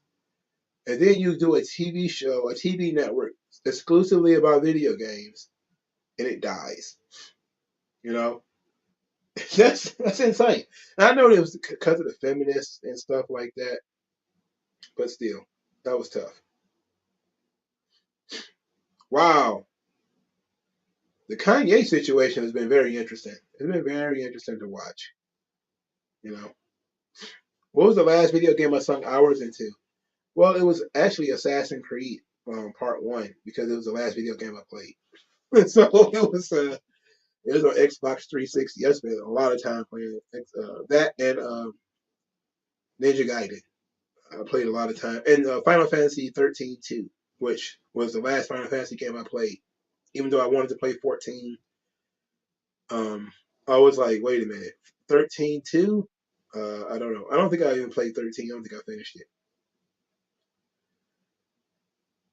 Huh. Shuri won't use the heart-shaped herb, that flower that gives Black Panther his powers in Wakanda Forever. So not only are we not going to have the mystery of who the Black Panther is, everybody just knows it's going to be Shuri, of course. But now we're going to tell us that the one thing that gives her powers of the Black Panther, she can't have it. She's not going to use it. Well, I guess she doesn't need it. Uh, oh Lord, have mercy! What is going on? This is stupid. I just now saw this. Sorry, I just saw this, and yeah, this whole Shuri Panther thing is not going to work out. It ain't gonna work out for me, dog. It's not going to work out for me. I don't think I like it. But I'm not going to watch that stupid movie anyway because I'm not watching it any more Marvel flicks. Marvel movies can fuck off as far as I'm concerned. I'm done watching those goddamn movies. Let's see what we got here. Do you think it's time for Steph to turn face? Not yet. I've also been reading the Attack on Titan manga. Um, I got the first two omnibus volumes, 1 through 3 and 4 through 6. They introduced Aaron as a Titan sooner than I thought they did. But Attack on Titan is such an awesome show. Like, it's one of the ultimate horror properties. I guess we'll talk about horror movies next week. But it's an excellent horror property because there's nothing they can do against these Titans. Like, I watched some of the anime. I'm gonna watch the whole anime again once I get done reading the manga, or at least until I get to a good point in the manga. But Attack on Titan, it really tells you straight up, even with their equipment and their knowing where the weak spot is on the Titans, there's nothing they can do. And it's so violent and it's so monstrous that you see these Titans like eating people's heads, like just crunch. Like, we watched Aaron's mom get eaten by a Titan in the manga. She just kind of like her legs and shit is sticking out from the thing's teeth. I was like, fuck. It was so engrossing though. Like, this shit is dark, bro. Like, this world. Like, I always thought Aaron was autistically angry in the anime. Cause I was just kind of like, why is this kid so fucking angry? I get it, he hates Titans because they kill people, but when you read it in the manga and you see the despair in these characters' faces, it's different from seeing it in the animation. That's horror that you have to actually see in their faces, and just the reading the captions and everybody's so scared of these things. And I was just kind of like, man, uh, Hajime, I think that's the name. He created something that was so visceral. He created these characters that were so frightening that Attack on Titan is basically a fucking horror book, you know? But they have some of the same weaknesses that I have with horror movies. I'm not going to get into it today, but the Titans don't want anything. At least not right now. Maybe, if I watch the TV show, continue reading the manga, I'll find out if the Titans actually want something. But as of right now, the Titans don't want anything. They have no desires. Their desire is destruction. And then you learn through reading it that the Titans don't reproduce. Instead, they just manage to just appear and they eat humans, but they don't need to eat. So they're like zombies in that way. They're like giant fucking zombies. That's crazy, bro. Like Attack on Titan is so fucked up. It's incredibly fucked up. That's a horror book, dog. That's horror. That's horror. I love it. It's great. That's good shit too, because it's all about the characters and their reactions to how these horrible creatures act in their world. You know, and the depths of their despair. Uh, Al Heckerson says mine would be Cyclops, Jean Grey, Beast, Storm, Nightcrawler, Colossus, and Iceman to face Omega Red, Lady Deathstrike, Sabretooth, etc. Omega Red is kind of cool, but I think they're probably what? Well, he's Russian, and everybody hates Russians, so they're probably pulling Omega Red. Did you watch the Wolverine anime? Omega Red was awesome in that. Have you ever played any Mega Man, Ace Attorney, or XCOM games? Uh, yes. Mega Man is a very old property. I used to love the X games. I used to love the games where you could actually walk around in the world. The side-scrolling games were fun. Those were really fun when I was a kid. But the games where I think the Mega Man X series, where you can actually start going into shops and Mega Man didn't have a helmet on 100% of the time. You could decide whether you wanted to go do a mission or just go chill out somewhere. That shit was fun. Very fun games. I never played Ace Attorney or XCOM. I don't even know what those are. Am I a history buff? If so, what time period do I enjoy learning about the most? That's an interesting question because when it comes to history, I do like history, I like American history. I also like African history. And when it comes to American history, even though I think 90% of the books that I read are centered in the 60s somewhere, so it would be right after Reconstruction to the early days. You learn about right after slavery. You learn about how black people were forced upon the South, through Reconstruction, and how they started getting black senators and black mayors, and it's only because the North was sort of made them accept black people on the ballots and stuff like that, let black people vote and everything. Before they started rolling back those laws with some of the Jim Crow laws, so black people can't vote and poll taxes and everything. I also love reading about African history, different African societies. I also love that, but I'm not really that big of a history buff. Like I don't delve into World War II. I'm more of an economic history guy. Like I'm reading this book right now called the Why Nations Fail. I've been reading this book for like 4 months because I don't have a lot of free time. So either I'm streaming, talking to you guys, recording something, or I'm reading a manga, or I'm watching an anime, or I'm at work, or I'm trying to get some. So I don't have a lot of time to sit down and read like textbooks, like books, which is what that is. Um, so it's very interesting reading economic history because I love the ascent of money, which is another economic history book, which is fantastic. Um, I love urban stuff, so I like I like my field, even though I don't work in the field and I should.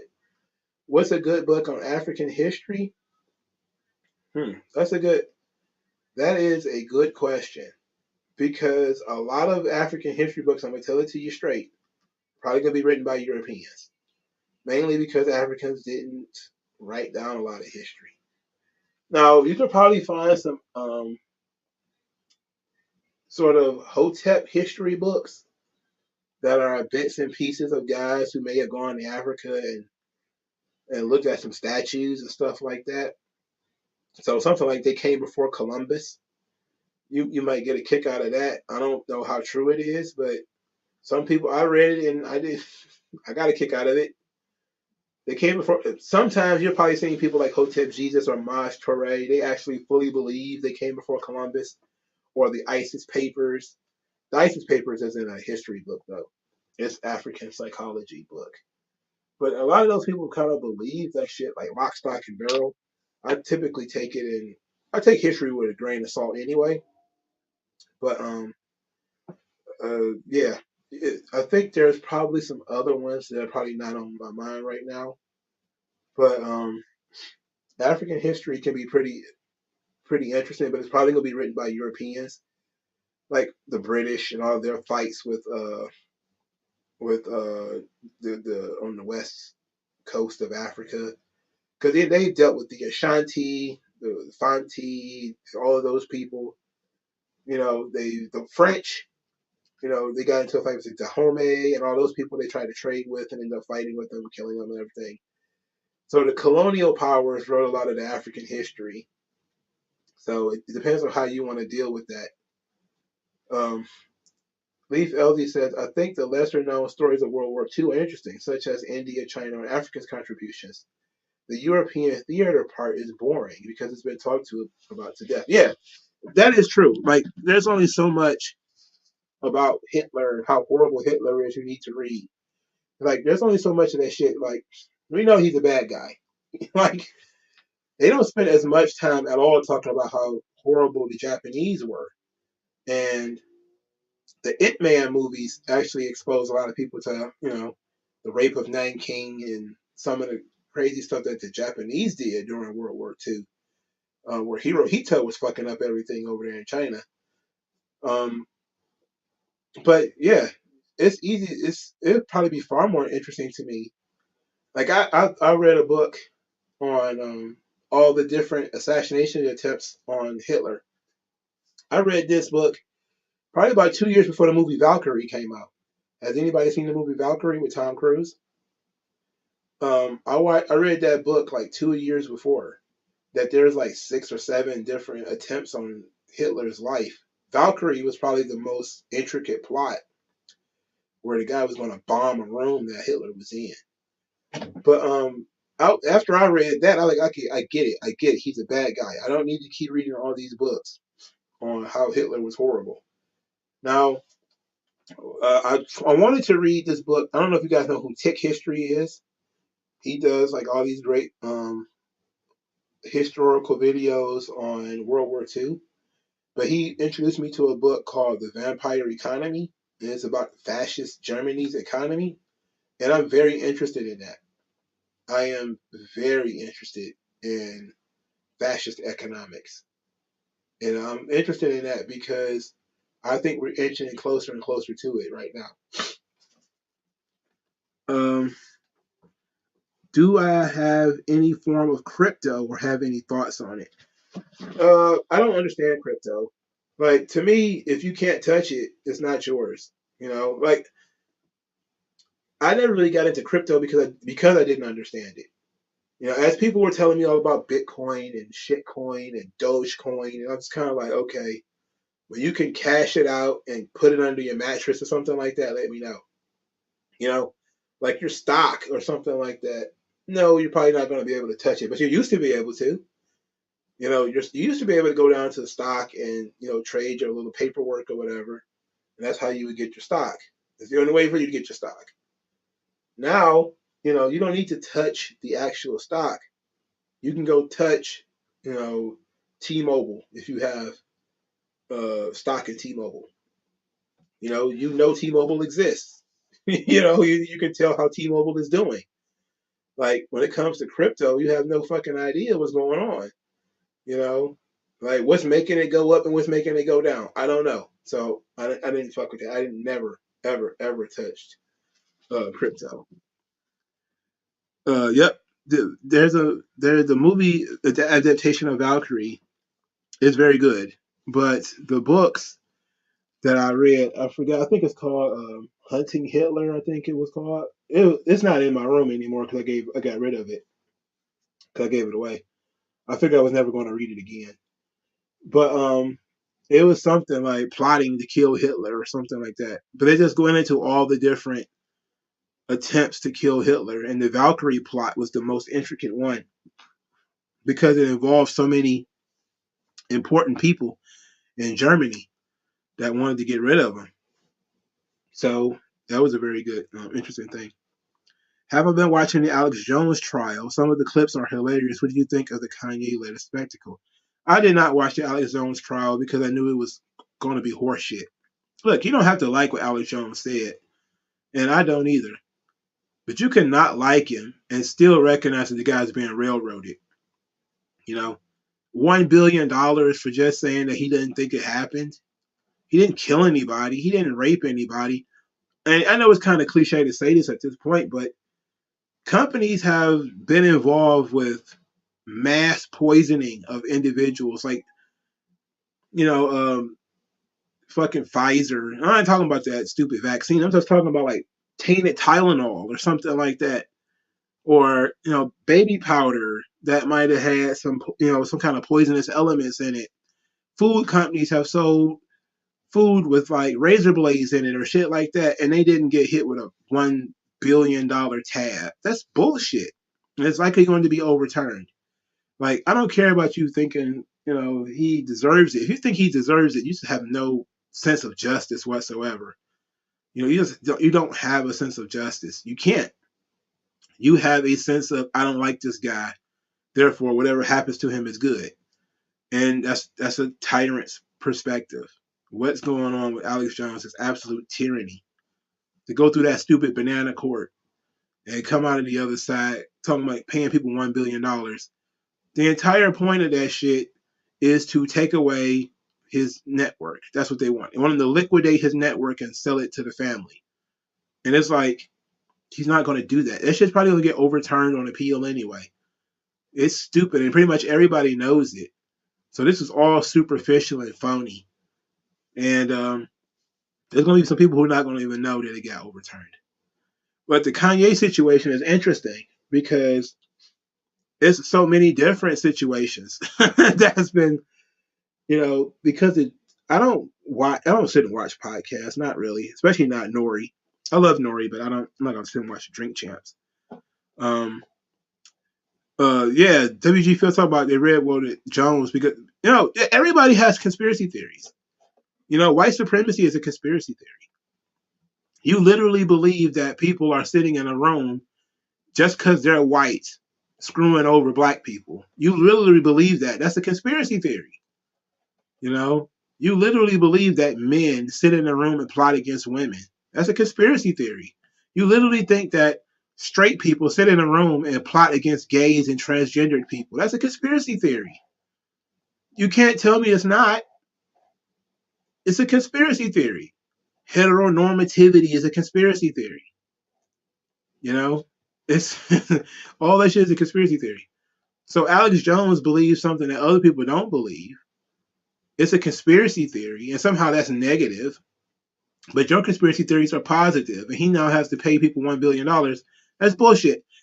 When they, and meaning the media, want to lambast somebody, want to railroad people, they get to hide behind the First Amendment.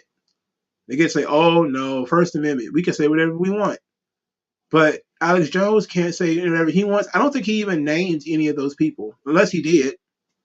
If he named names and showed pictures or something like that, then you could say maybe he defamed those individuals. But that wouldn't equal a class action lawsuit. And certainly shouldn't have lost it because he's a media member of the media. Now the Kanye West thing is interesting because it's hard to tell what people are very mad about. Some people are mad about the White Lives Matter shirt. Some people are mad about his comments about George Floyd. But I think a lot of this has to do with the Jews. Him mentioning the Jews, which got a lot of people's spurs jingling and jangling. Personally, I don't care about the Black Lives Matter stuff. I don't like Black Lives Matter. It is a scam. Everybody knows that. That should go without question at this point. Anybody who continues to do this whole Black Lives Matter thing is doing it politically and based off ideology. It's priceless to me that everybody cares so much about appearances and you saying the right thing. Like, I didn't even notice this until somebody from a Kanye fan board said it.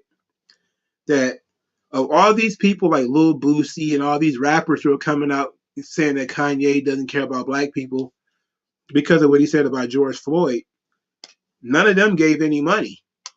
to George Floyd's family. In 2020, Kanye did. He gave $2 million to Breonna Taylor and all of those organizations.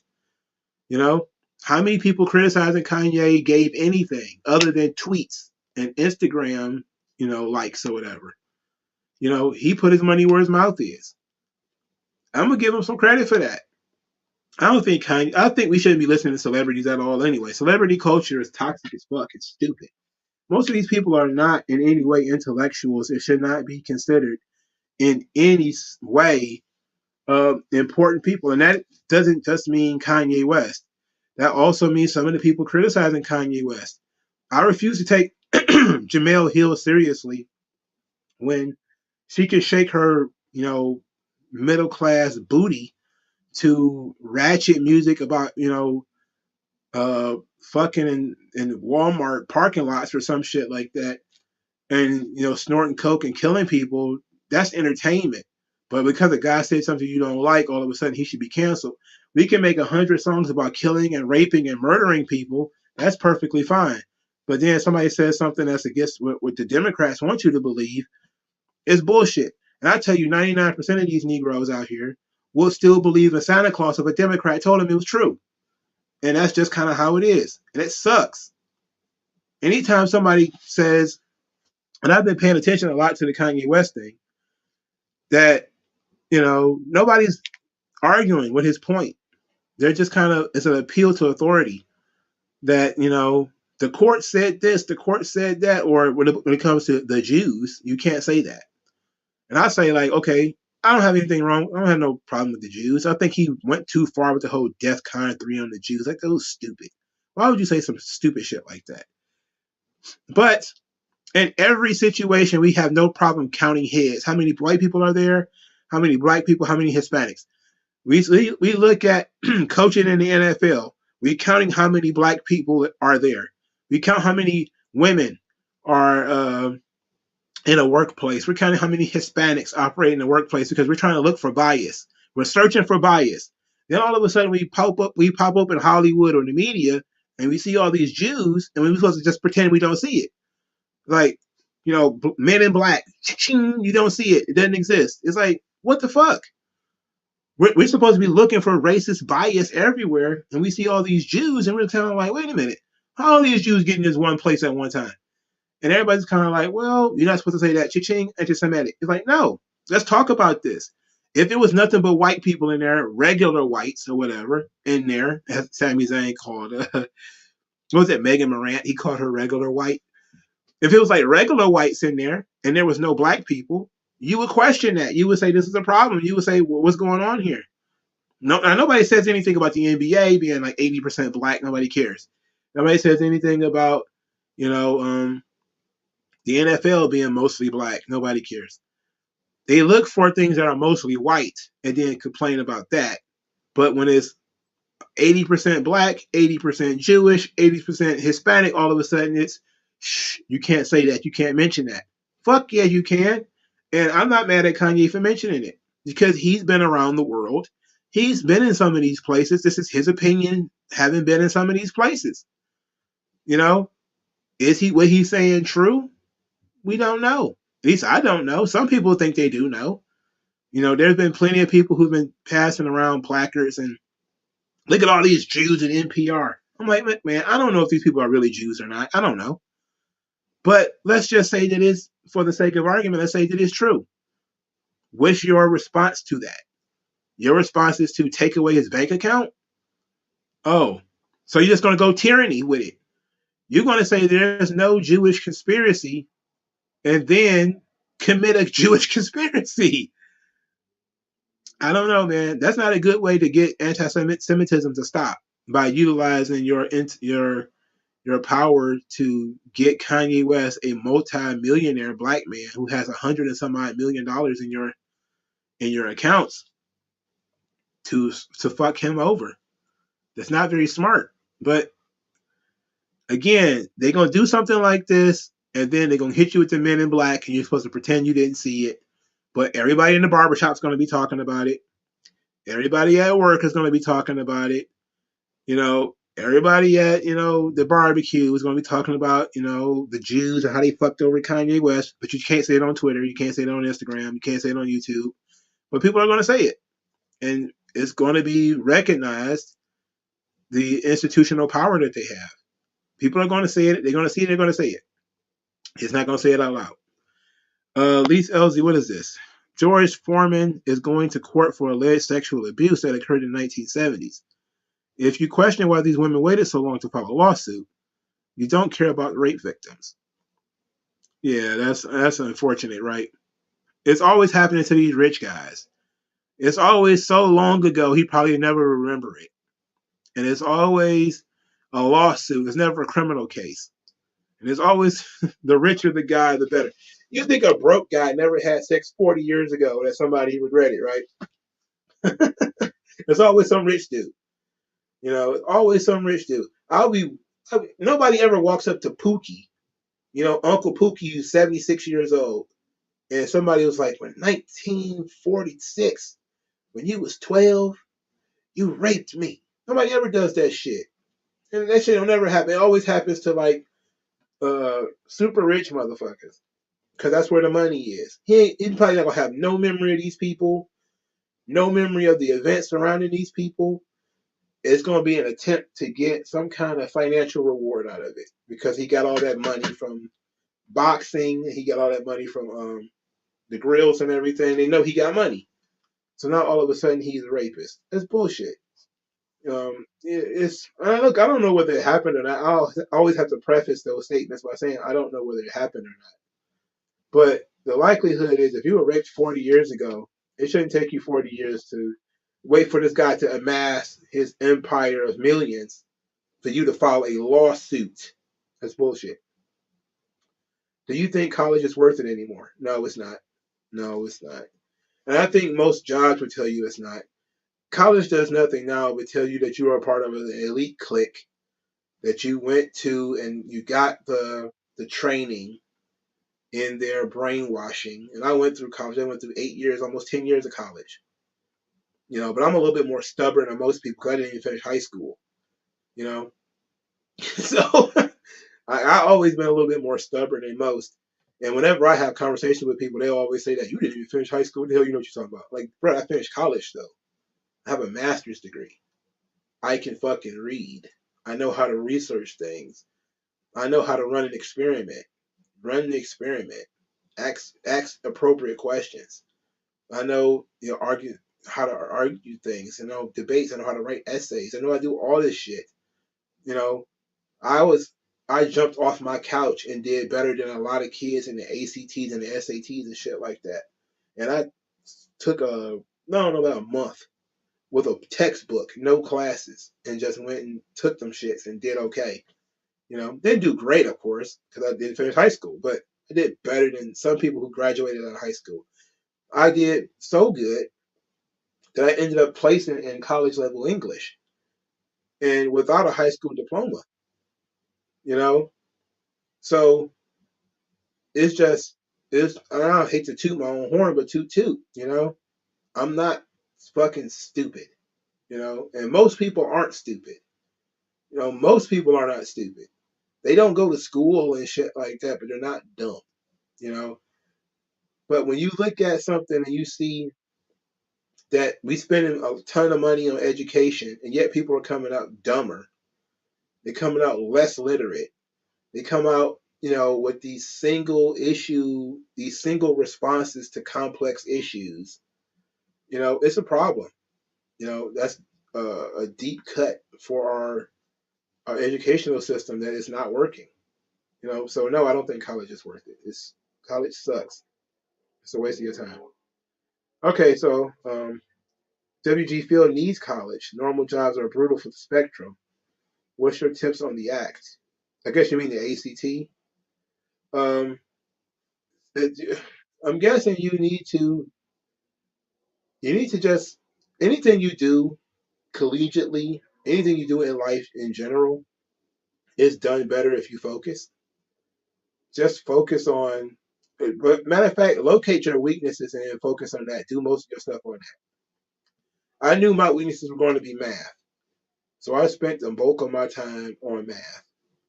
You know, it's interesting and it feels good to focus on things that you already know how to do. You feel like you're making progress, but really focus on things that make you weak. You know, focus on your weaknesses because then those can become your strengths.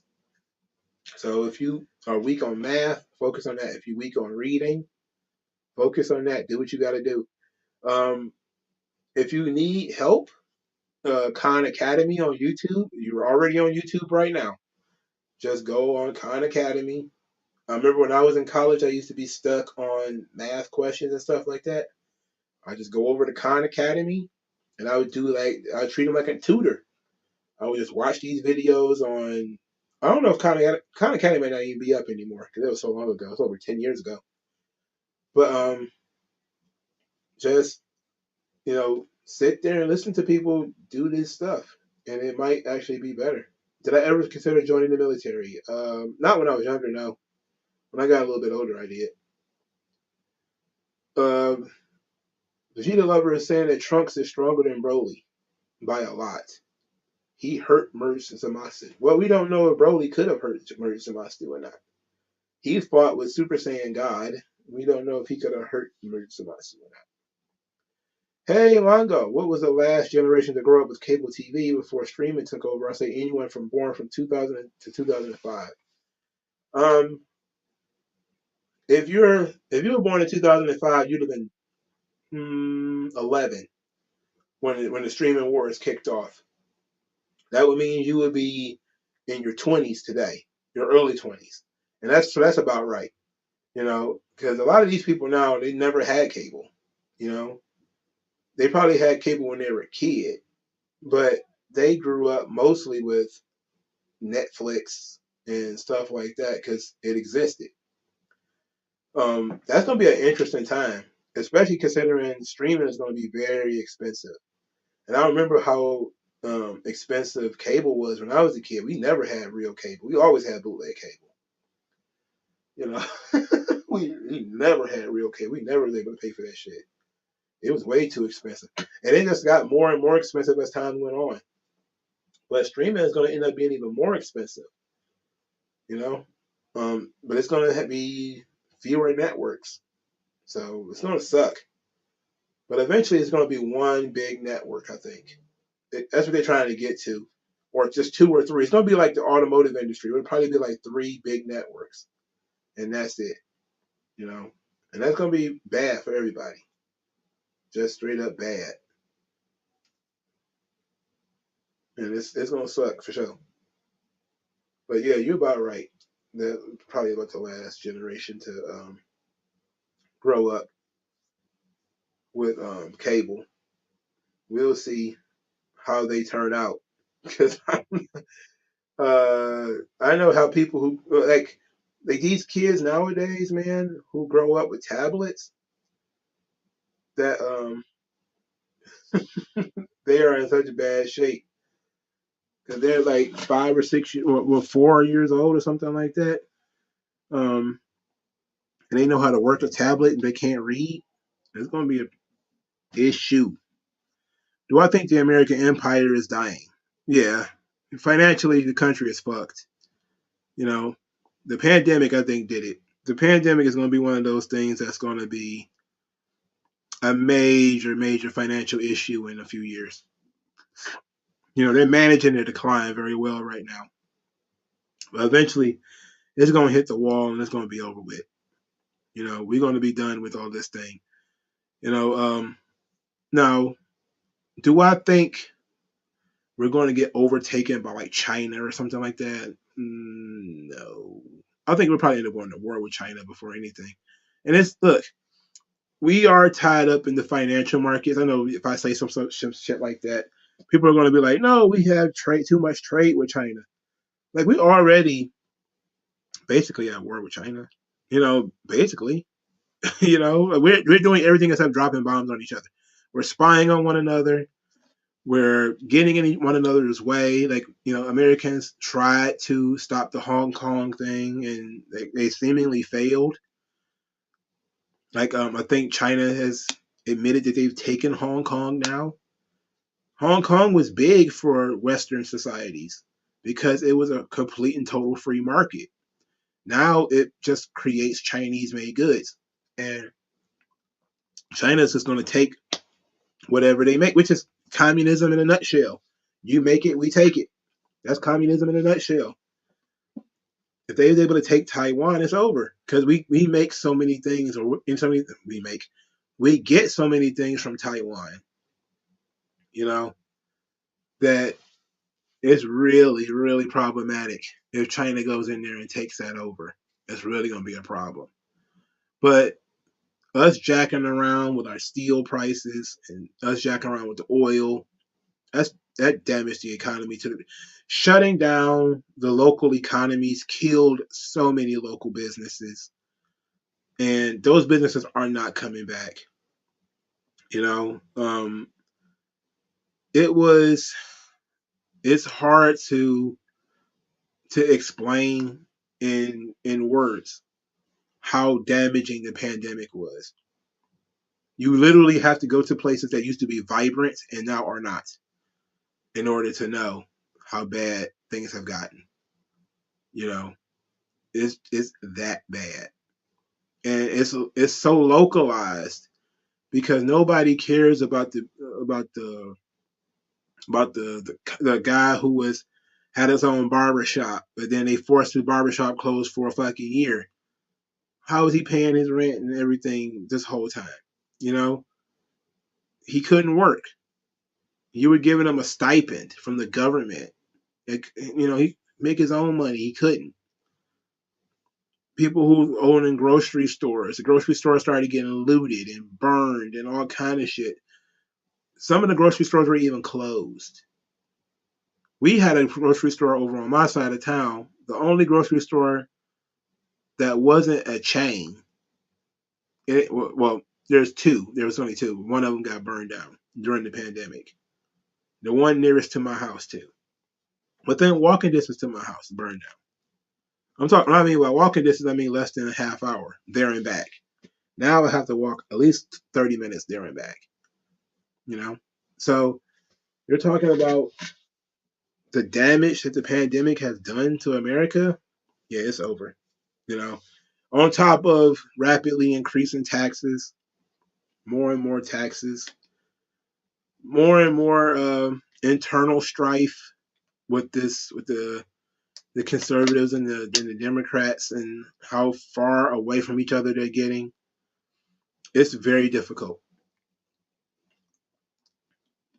It's very difficult to see America pulling itself up, especially if they start fucking around with the Supreme Court and all that kind of stuff. It's really gonna be bad. Cable TV was still very popular in the early to mid 2010s. Yeah, that's true. But they also um, was tailing off in the late 2010s. So like 2015, 2016, when they really would have been becoming more autonomous, those kids that we're talking about, they had the internet. So they still had cable, sure, because there was still stuff on cable for them to see. But the in 6 or 7 years, a lot of stuff went digital, you know. And by then, you started having more YouTube. You started having more guys downloading music. You know, people watching music videos not on MTV, but watching them on YouTube because that's where they started posting videos on YouTube. Um, and it became a completely different ball game. But yeah, cable TV was much in a much better position in 2012 than it is today. That's by a long shot of was. But for those kids who were 6 or 7 at the time, they really didn't know that. You know, they didn't know that and had no idea. You know, so now this was 15. Well, yeah, 15 years ago. No, it wasn't. It'd have been 10 years ago, almost 10 years ago, 7 years ago. These things are basically antiques. You know, it's like there are kids who probably was born in like 94, don't know how to use a rotary phone. You know, you'd probably give a kid who was born in 2000 give them one of those brick cell phones that I used to have in my pocket. Give them a beeper. They don't know how to use it. You know, they're like, "What is this thing? What am I supposed to even do with it?" I had a Razor phone in 2007. I'm pretty sure these kids nowadays probably don't even know how to use a Razor phone. They can use every app on a tablet to find anything that they want. Something that we used, well, when I used, they probably never be. They probably think it's a fucking Game Boy, essentially. That thing was so old, and the picture quality was so low. Video quality was even worse. You know, and nothing was the same back then. But cable TV thrived back in those days, but it didn't take long before it realized it was time to get out of cable. And I think WWE was ahead of the curve on that getting their own streaming service. You know, they saw it coming and they hopped out and they were fully on it to it. What was this, 2016? They were fully on it. No, it was 2014 they were fully on it, I think, or 2015, one of the two. Because WrestleMania 30 was the first one. What year was that? Well, no, was it 30 or 31? That was the first one that was on. What's the name on Net Network? I forget which one. I think it was 30. I think 30 was the first one on the network. Top Dog, thoughts on the early 2010s as a whole? It was 2014. Yeah, you're right. Um, it was an interesting time. I think 10 years ago, man, it's crazy how the world works. 10 years ago, men were men and women were women, and nobody debated that. Nobody argued about that.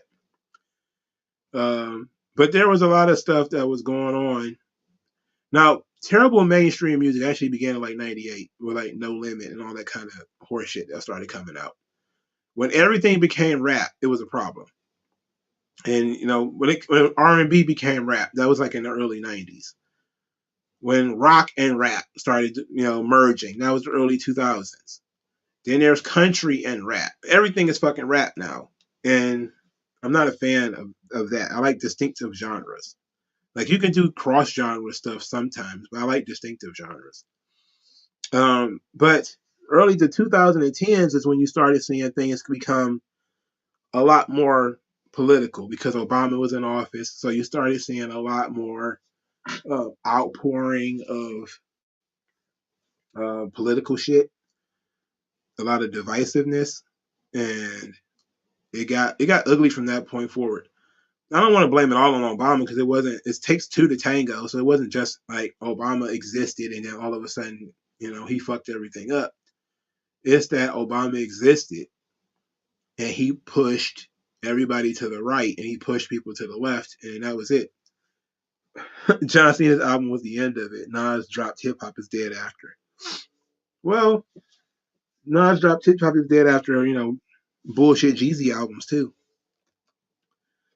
Yeah, Trayvon Martin definitely didn't do us any favor. That kind of began the new Emmett Till sort of aspects of every time somebody dies, we need to have an outrage. That started with Trayvon Martin. Uh, Top Dog says, I'm the only one to divide the PG era into two halves, the John Cena portion of the PG era from 2008 to 2014, and the indie era of the PG from 2014 to now.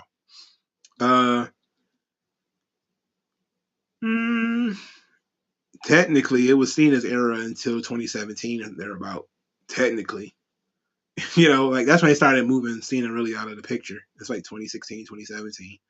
That was like the rise of Roman Reigns. The Shield came in 2013, I think. So in 2014, they were getting ready. 2015, I think he actually won the Rumble, so he was on there. Best Michael Jackson era: Thriller, Bad, or Dangerous? Now this is a good question. I'm gonna go off the wall. I'm gonna go off the wall. But to be quite honest, I think he was at his strongest with Thriller. because he had already had the experience of making a solo album with Off the Wall, which I loved.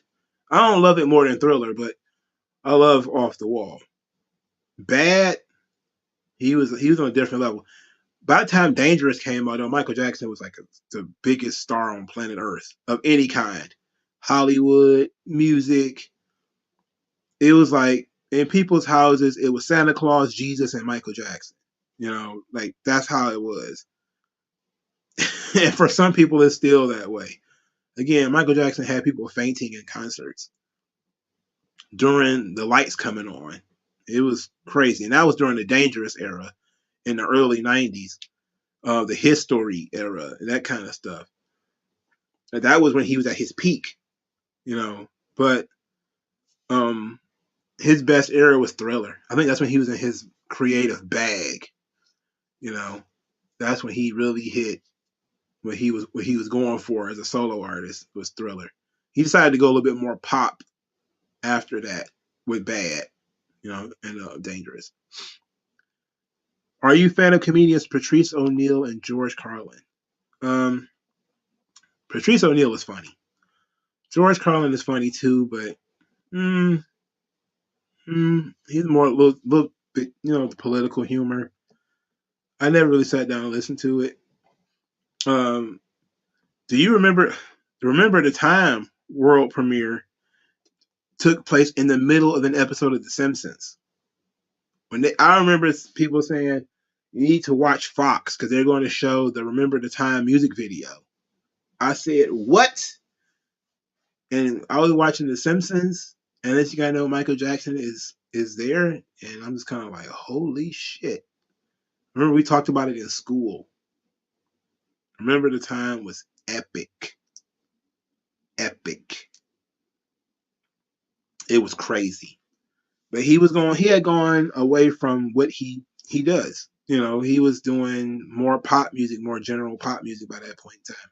It was still some R&B stuff on there. Don't get me wrong, but he wasn't doing R&B anymore. Not really. He had crossed over by this point. By the time he started doing "Remember the Time," he had already crossed over. It was over for him. That doesn't mean those other things were whack. They weren't. But he crossed over. he wasn't he wasn't doing black music anymore. He was doing music for everybody, which is fine.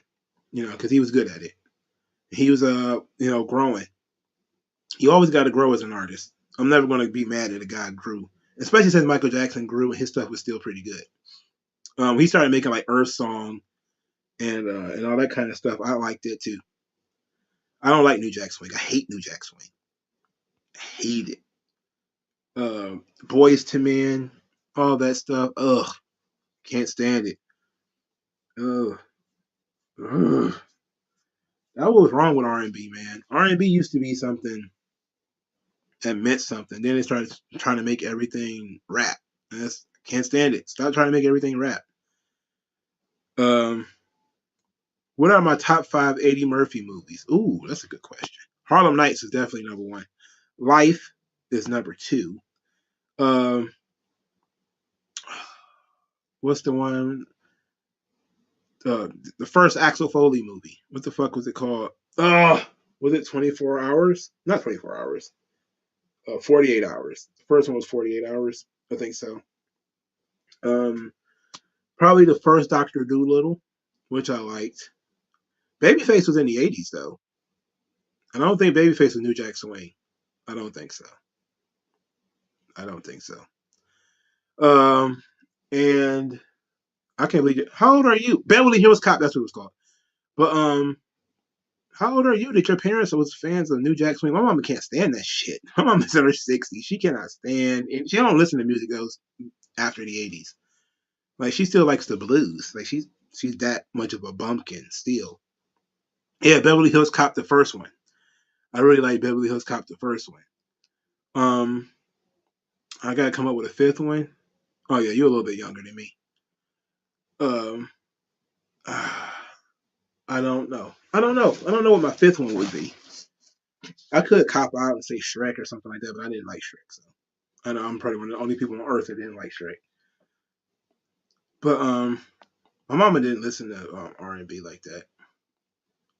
The first Nutty Professor was funny too. Yeah, I like that one. What do you think are the negatives of the 80s and 90s that affect society today? Uh, hmm. I think the rebellious nature of the 90s still exists today, but I think the 80s and 90s mostly have been overshadowed by everybody wanting to return to the 60s. Everybody's an activist of some kind or something like that, and it's all civil rights again and again with the civil rights and all that shit. The 80s and 90s. The 80s had a lot of excess. This was the era for of money and wealth and flaunting it. They started making movies like Wall Street, American Psycho in the early 90s. Or was that the middle 90s? It was one of the two. To kind of lambast that, and we still have that today. With our rappers and stuff like Mr. T with the big gold chains and everything. We still got that kind of stuff today. But the rebellious nature, the sort of childish nature, the immaturity of the 90s, we still have that with us. We didn't have as many expectations on young adults in the 90s. It was kind of like infinite freedom. You could be 25, a skateboarder for the rest of your life. Like it's just, and we still. Oh, American Psycho was in 2000. That's not possible. Let me look it up. Because if that shit was in 2000, then what the fuck was I thinking? I must have been thinking of another movie. Um, yeah, Commercial Activist. Oh yeah, you're right. It was in 2000. Wow. So what movie was I thinking of? I know I said Wall Street. There's another one that I was thinking of. Oh god, what was I thinking of? They're filming Beverly Hills Cop 4 right now. Why? Oh, Coming to America. Yeah, I forgot all about that. Coming to America. Tears for Fears. I heard of them, but I never listened to a whole album of them. Spider-Man spinoff movie, not bad, but people think it's trash. What you mean? Because Venom is trash. It is. I don't like both of them. The second one was so bad it made me hate the first one, and I didn't think the first one was that bad. But yeah, Coming to America is very good. That should easily my fifth one. Yeah, in fact, that should be in the top three. Um, yeah, the rebellious, and the immaturity of the '90s. It's like the '90s gave birth to we can just do whatever we want. We can freak our own thing out. Like we could freak out the Olympics and call it the X Games or something like that. And that nature just stayed with us, and we just started doing that kind of shit all the time. And it worked out, and it expanded certain things, but it ended up contracting other things, and now it's perpetual immaturity, you know, which is just basically perpetual rebellion, even when it's going nowhere. He says I feel like there was more old people back then.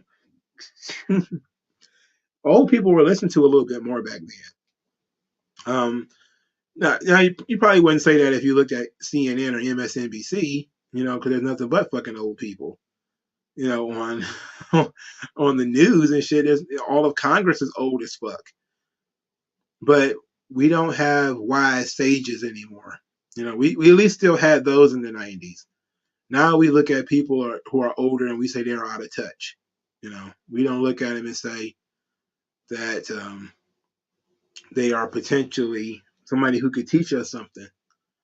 Which is one thing that anime and stuff like that has brought back in American society is we got so far away from, older people being able to help us. Now we look at older people as competition. We look at them as a problem. What's my favorite buddy cop franchise? Lethal Weapon, Rush Hour, Bad Boys, 48 Hours, or something else? Now, you put the word franchise. Baby Boomer sucks because they were.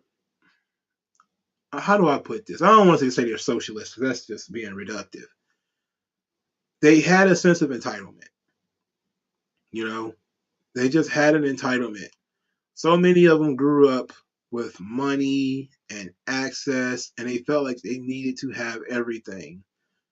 And in some ways, it was selfish to a fault because, they were the ones, I believe, if I remember correctly, who pushed for like Social Security and Medicare and all that kind of stuff. All these programs and expanding welfare because they felt bad. And they were obsessed with civil rights and they were obsessed with, increasing the power of government. They did ruin everything. They increased the causing of how the cost of housing, and they did all of this stuff mostly inadvertently. Most of the time, they didn't even know they were going to do this shit. Like when we were going through the housing crisis, all these housing crashes in the 80s and 90s, early 2000s or whatever, or the late 2000s before 2010, 2008. A lot of that stuff was caused by laws passed in like the 80s, you know, that says you have to give loans to people who can't afford them. And then it became predatory lending. Why would you give loans to people who you knew couldn't pay it back? Because it was federal law that if I didn't give X amount of black people or Hispanics a loan, you know, I would get sued. So when I started giving people loans and giving them high interest rates, they couldn't pay it back. It's like you're making these decisions for them at this point. Like the bank is in control of who they give money to at this point. Um, so who's more like the baby boomers, millennials or millennials? Easily, because they have the same situation. They grew up with so much that they have this guilt, and they want to be able. They need pet projects. Boomers love their pet projects. You know, they love their programs, their institutions. They keep creating new institutions. 7 institutions do the same fucking thing. You know, So now we got the same thing here. We got 800 institutions, all with the title Black Lives Matter and all this kind of shit. And it's all like the money is disparate. Let's put it like that. It's going to different places, and it's all ideological horseshit. You know, and boomers they suck. My mom was a boomer. You know, and you know I love my moms. My dad's a boomer too. He's even older than my mom is. But they just had a mentality that the country should do for you and not that you should do for yourself. And the millennials have that same mentality because a lot of them are being raised by boomers. They're being educated by boomers. They're reading books written by boomers. How many of you idiots running around here reading Howard Zen books? I got one on my shelf right now. There's an entire generation of kids who grew up reading A People's History of the United States, who grew up reading Noam Chomsky, who grew up reading, Marxist shit because that's what the boomers liked. So this is the generation that didn't rebel against it, that are absorbing it. You know, my generation, we was a little bit rebellious. We rebelled against kind of stuff, and everybody does to a degree when you're in the teenage years, which is the millennials and the boomers too. They rejected, war, Vietnam, stuff like that. So yeah, they had that in them, but they loved the state too much. You know, they were the first generation I think that really really loved the state. Like other people pledged allegiance to the flag, but they didn't love the state. They still wanted a healthy distance of government away from certain areas of their lives. The boomers, nah, they wanted government everywhere. Give me more government. We need more government, more regulations, more of this, more of that. It's horseshit, and it's all came in the 60s and 70s. Hate to say it, Civil Rights Act, one of the most damning pieces of business they ever passed. Not as damning as the income tax or something like that, or the funding of the central bank. Those things are fucking terrible. That's the death knell for the country. But the Civil Rights Act circumvented private property rights. That was it. Like the book that I'm reading, Why Nations Fail. One of the things that they tell you in that book, one of the lessons that they teach, is that once you start compromising property rights, your country is going to start to decline. It becomes more exclusive, not as inclusive. People have to have stable property rights. You know, yeah, hella programs, hella committees, hella bureaucracy. Now you got diversity officers. There's 14 of them. Each of them make $100,000 a year, and then you're wondering why tuition is so high. It's stupid. It's so stupid, and it's easy for anybody with a functioning brain to be able to look that up and figure it out. And then they circumvented that by just saying college should be free. So you're just kind of like, oh, so we're not going to say anything about all of these fucking bureaucrats that don't do anything. What does a diversity officer actually do that that they should be making $100,000 a year? Well, you're not answering that. You're not supposed to ask that question. You're supposed to just say make college free, so that way the diversity officer continues to make his $100,000 a year. He'll get it from the government, meaning from your tax dollars, but he won't actually. You won't actually have to pay for it. You'll have to pay for it on the back end through tax dollars. That's bullshit.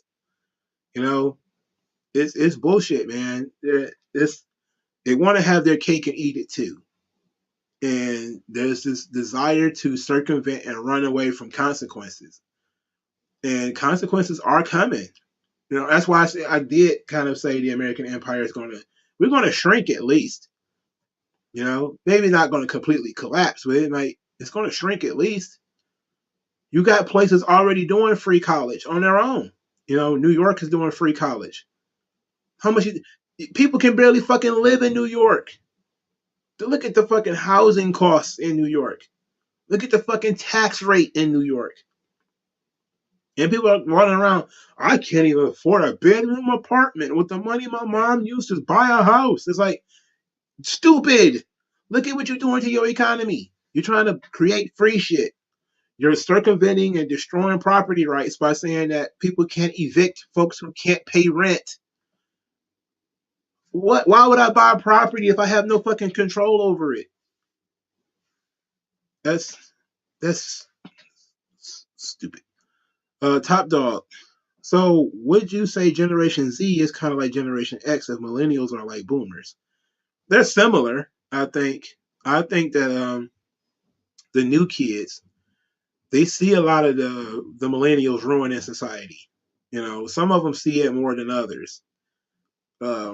They're growing up on YouTube. They're growing up on Twitter and Instagram. Some of them are in their shithead stages already, and they're just out here trolling with anime avatars and all that kind of shit. And they're gonna be a motherfucker when they get older. They're gonna be subversive as hell. Probably far more subversive than my generation was. We were out and out assholes. We subverted through our media. We had pro wrestling giving people the middle finger. We had South Park. We had Beavis and Butthead. We had rock music that was basically saying fuck the establishment. We had rap music, fuck the establishment, fuck the police, fuck all this stuff. It's like, what's next? We're gonna have people doing songs about how they love the government, you know, how much they love welfare and shit like that. Like, I don't know, man. But we'll see. We'll see. Eventually, there's going to be some people who are going to come out, and they're going to come out strong. They might not call themselves conservatives or libertarians and all that shit, but they're probably going to come out strong against a lot of this stuff that they've been pushing the last couple of years, especially since 2008. There's going to really be, since the Obama years, there's going to be a real pushback. And I think Donald Trump is just the beginning. They're going to probably fuck, probably right now, WG Field, but they're going to get older, and a lot of them are going to get older, and they're going to wise up. The diversity officers see if you're Native American enough, American, Negro, African, or from Nepal to meet the quota. Yeah, they're gonna be looking for people who one-legged, Guatemalese, transgenders, or whatever to fill their quota. We need to have somebody from South Asia or whatever the fuck. It's all just dumb shit. And they've been doing this shit for 40 fucking years, 50 years or whatever. Stimulus check rap. Look, these dudes barely speak English as it is, you know? And that's the sad thing is the rappers are getting dumber and dumber and dumber and dumber. Like rap used to be poetry to music. Now it's just music with mumbling on top of it. And I say like, look, I don't know what year it began, to be quite honest. I'm gonna imagine it's like the mid 2010s, so maybe about 2015, 2016 or something like that. In the music, especially the rap industry, just nosedive. Once rap became the number one uncontested top musical genre in the United States, it was over. It was over. They started subverting the shit out of rap. They started having industry plants all in that joint. I think it might have been when Rick Ross, a fucking corrections officer, became one of the top rappers in the world. This would have been like 2007, 2008 or something like that, maybe 2010. You know, and people were forced to basically just ignore his background. you know, now we got hoochies rapping all the time about their booties and how they go to your daddy going with your daddy to the mall and all that other dumb shit. It's embarrassing, bro. Uh, Leith LZ, I think tactically requiring Americans to have two-income household for standard of living was a factor in America's downfall. Do you agree or disagree? Um, what you're talking about is the expansion of our economy, which came from, hate to say it, feminism, women's rights, women in the workplace, moms not in the home anymore. It was men and women are competing for jobs in a marketplace. More workers drives down wages. Therefore, you do need to have two people in a household in order to make the same as one man. Now, I can't say it's better for women to not be able to practice some type of self-determination. I'm not going to say that. I know I'm kind of hard on hoes sometimes, but I'm not going to say women shouldn't be able to work. That's stupid. They need to be independent and be able to take care of themselves just like everybody else. But you saw people take advantage of it. They started driving down, and it's just a natural thing, man. It happened when black people entered the workforce. You just look at it from patterns. If you don't believe me, just look at the pattern of behavior. Black man was a slave, white man was free. White man could charge for his labor. He made money off his labor. Black man suddenly becomes free. Black man is now competing with the white man in the labor market. What does the white man do? White man starts passing laws. Black man can't work here. Minimum wage laws, unions, all that kind of shit to keep black men out. Why? Black men drive down wages. Black man didn't have anything. He had skills, but nothing else. No education at all. He didn't have anything. So he's willing to work for, white man work for 10 cents, black man willing to work for 5 cents. Hire 2 Negroes or 1 white man, what you gonna do? Hire 2 Negroes. So they started passing laws, unions, minimum wage laws, able to get the black man out of the workplace to drive up wages. A few years later, the woman comes along. Woman wants to get in the workplace in larger numbers. What is going to happen? Wages are going to go down. White man has to compete with black man, black woman, Asian woman, every other kind of woman in the workplace. If you were lower education white man, you're fucked because now your wages have gone down. Today, what are they doing? See if you're smart. Illegal immigrants, bringing them into the places. They're letting illegal immigrants working for lower wages, driving down wages. Now you see conservatives talking about building walls, all kinds of other programs to kick them out. Wages are going to go down, down, down. I mean, it is what it is. That's just kind of how it works. You know, that's the nature of the marketplace. You can't do this stuff too fast, and you can do it in dribs and drabs. Now, but I'm not going to say that immigrants can't come to the United States and work. I think they deserve self-determination as everybody else. But when you shut down so many of your industries with minimum wages, unions, and other bullshit, you limit the amount of opportunities that you increase the competition. And what that does is going to drive down wages. It's not hard. It's not rocket science. Everybody understands supply and demand. It's the only thing you need to understand, right? The more you have of something, the less it's worth. Labor is something. The more you have of it, the less it's worth. If I got 50,000 people want to work in my factory, I'm not going to pay you $200 an hour a piece. Especially if you're going to just go be doing mopping the floor or something like that. Everybody who's going to be here is going to be qualified to mop the floor. I can pick 3 of you. That's it. You get $6 an hour a piece. That's all. A bunch of people are going to say it's not enough. Some people are going to say I'm in bad financial situation and I'm going to do it anyway. And they're going to do it. That's going to be the end of it. But when you have minimum wages,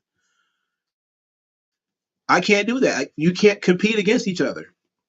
Everybody gets paid the same thing. So what am I going to do? I'm just going to say, I got a cousin. My cousin needs a job. I'm going to give him the job because I can be biased. You know, competition allows me to circumvent my bias, which is another thing. That's why I love reading economic history. Really teaches you how stuff really works. You know, that when you started having unions and minimum wages, that re-allowed people who were being biased racially or gender-based before to go back to doing it. Because if I have to pay you $12 and you $12, I might as well hire the guy that I like. Right? And if I like you and I don't like you, for whatever reason, I'm hiring the guy that I like. So there it is. And that's causing a lot of problems that we got right now. You know? Top Dog, it says, I see a real counterculture movement coming, not the fake corporate counterculture movement from the 90s. I agree with you. Because when we were kids, we didn't notice that Pepsi and all these people were getting in on that. And I noticed it when I got older and I look back. There's a documentary. It was produced by MTV. I think it's called the Hunters or Purveyors of Cool or something like that. But it shows you how brands like Sprite got in on the ground floor of like the counterculture movement. Like Sprite, remember when they had that big deal with Nelly? This is like in the early 2000s. And Nelly was in every Sprite commercial. Like you start seeing how these things started getting co-opted really early, you know? And then you started like Pepsi got, Pepsi and Ludacris. And then they had a falling out, that was kind of a public falling out. And then you saw the way that the power can be influenced on somebody like Lupe Fiasco. When Lupe Fiasco started talking about Barack Obama and called him a terrorist, one of the things that he complained about in the rap song is he got called from his sponsors. How could you say that? How could you do that? It's like, why the fuck do you care? Why do you care? Of course they care. They want to be a part of a movement. They want it to be in on the ground floor of your movement. Michael Jordan, Republicans buy shoes too. Don't alienate the Republicans. They buy shoes too. They always been there. They're there today. LeBron James. They're making a movie about his house party. They're taking an old intellectual property, house party, and they're going to put a new spin on at least it's a new spin. They can at least use a new name. But LeBron James has been put in these movies despite the fact that he can't act. because they've been in on the LeBron James train since he was 17 years old. Of all the celebrities that I say motherfuckers should not be listening to him no matter what, LeBron James is number one on the list. These motherfuckers, and you can say whoever you want when I say these motherfuckers, that can mean whoever you want it to mean, have been taking care of LeBron James since he was fucking 16 years old. Ever since they looked at him and say he could be something on the basketball court, they've been managing him. They've been giving his mama cars. They've been taking care of that Negro since he was 16 years old. Everything he does, every time you see LeBron James opening a book, he's on the first page. He only has sponsor-friendly opinions.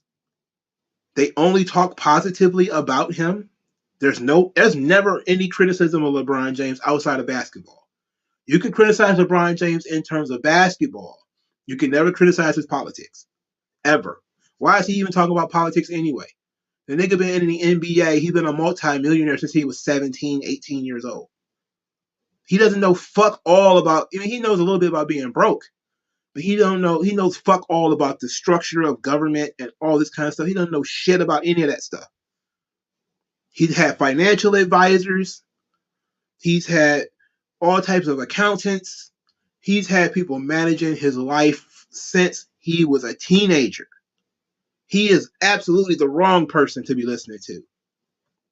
All he has to do is not fuck it up. As long as he doesn't hang out with any hoes and have any outside kids or something like that, they got this dude. His life is cush, and it's been that for 20 years. He is absolutely the wrong person to listen to. And it's getting like that with every single basketball player, every single football player. That's what the NIL programs and all this kind of shit is about. Getting in on the ground floor, saying, this is what we want from you. This is what we expect from you. This is how much money we're going to give you, and here's what we want in return. Period. They're getting niggas in college, in high school, loading them up with hundreds of thousands of dollars in either education or grants and sometimes just straight up paychecks. And then these people are out here talking about they rebels and all this shit. It's like, no. LeBron James wouldn't be out here talking about fuck the white man, if the white man was really going to pull his money out of LeBron James' account. He was never going to do that. He's fairly safe in knowing whenever he comes out talking about how he don't want to trust white people and all that shit, the right white people are okay with what he's saying. It's not going to hurt his bottom line. Jamel Hill, what's that weirdo from CNN? All these motherfuckers who are married to white people who talk about how much they hate white people, Alexandria Ocasio-Cortez, all this, it's all phony horseshit. All the anti-racists who are married to white people. And they talk about how the white man is the devil. Don Lemon, he goes out there talking about how the white man is the devil. He sleeps with the fucking devil every night then. Because his husband's white. Nobody asks the question, how could you marry a white man and tell him about the white people are the devil? It doesn't impact your life. And we know that. It's phony. It's fake. It's fake counterculture. It's all bullshit. It's bullshit. And we know it. We know that they're lying. They know that they're lying. We know they know that they're lying. And yet they're still lying. So it's an instant. They're fucking liars. Okay? They're bought and paid for. Every last one of them. I sat and watched Jalen Rose criticize Kanye West. And I just looked at it and I was like, Jalen Rose, huh? Okay. I bet you if we did some digging, we'll find that Jalen Rose has been taken care of. You know, either white people are, I know he has some kind of charity or something like that. Like he has some kind of basketball camp. Almost guaranteed almost all the people that are going to be involved in that thing is going to be white. Just like LeBron James' school. LeBron James created a school that he probably been in that school 5 times the entire time it's been open. It's a public school. Why would it be a public school? Well, because that's the right political position. It's a Democrat political position. It's a school. Um, Stupid. And people need to realize that a lot of the people, if you corner some folks and you just let them talk, they sound like Kanye. Kanye sounds like a man who really ain't got nobody in his ear telling him what he can and can't say. He sometimes sounds ignorant, sometimes he sounds brilliant. That's how most people are. Whenever he doesn't have all politically correct opinions, he's going to have some politically correct opinions. He's going to have some opinions that are fucked up. That's how everybody is. I'm like that. Everybody's like that.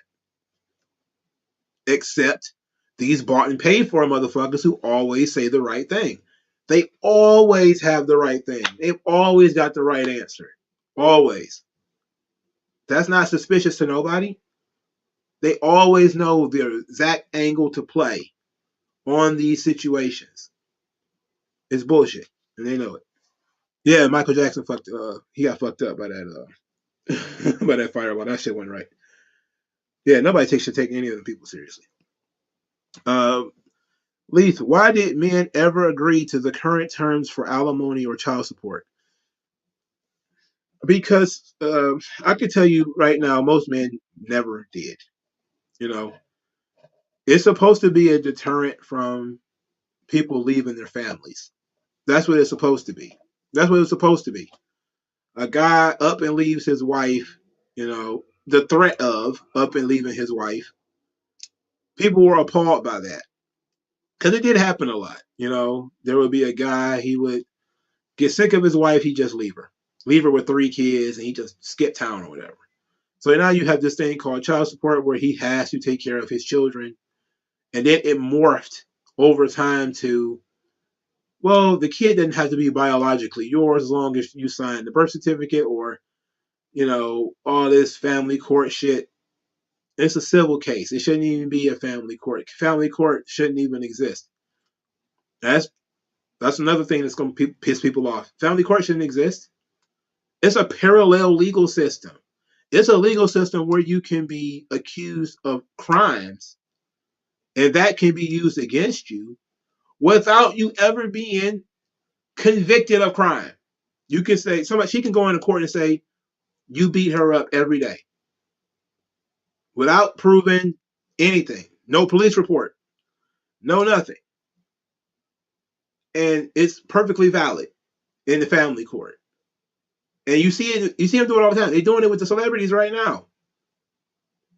Every celebrity case is now celebrity woman was beat up by her husband.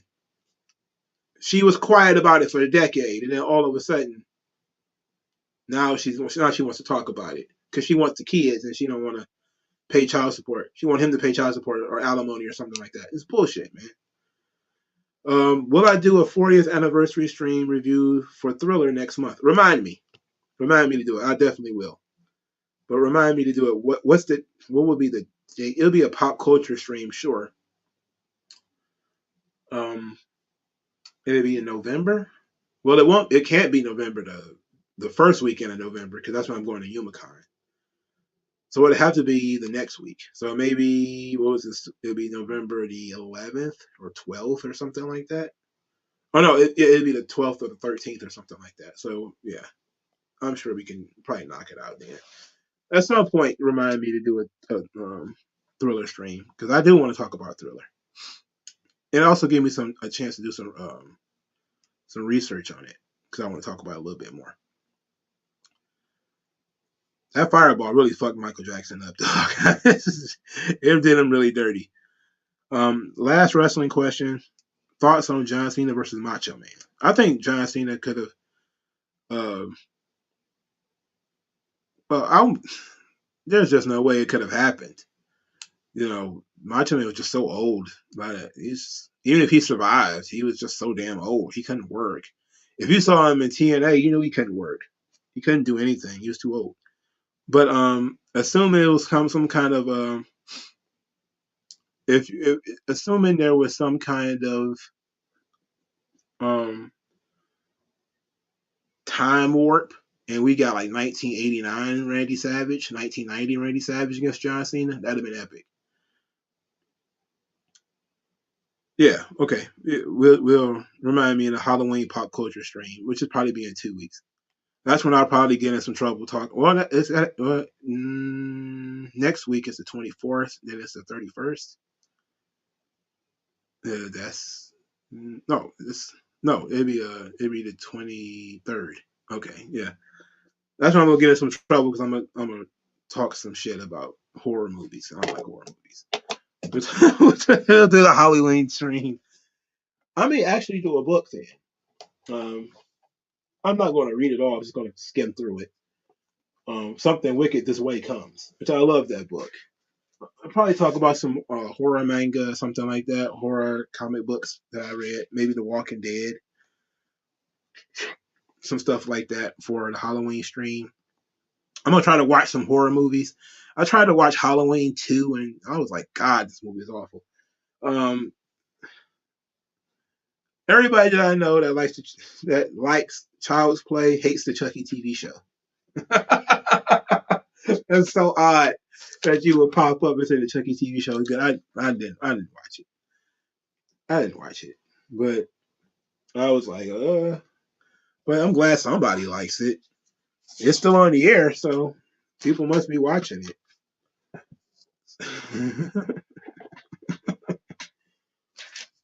But yeah, I'm gonna get in some trouble when it comes to these horror movies, dog.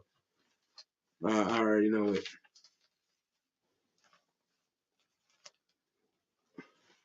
I don't like horror movies, dog.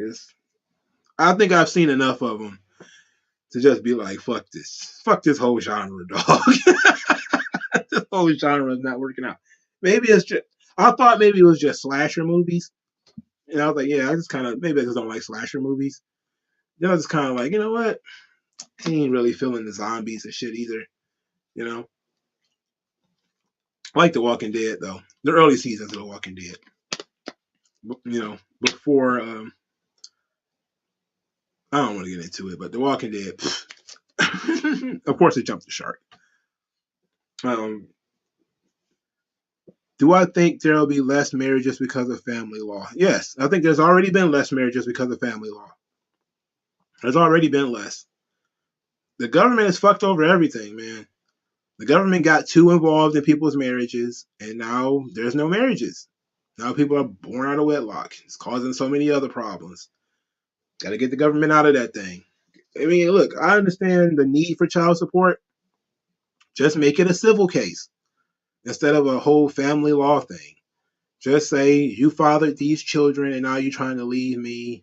I'm going to sue you, you know, and he should be able to sue her or whatever.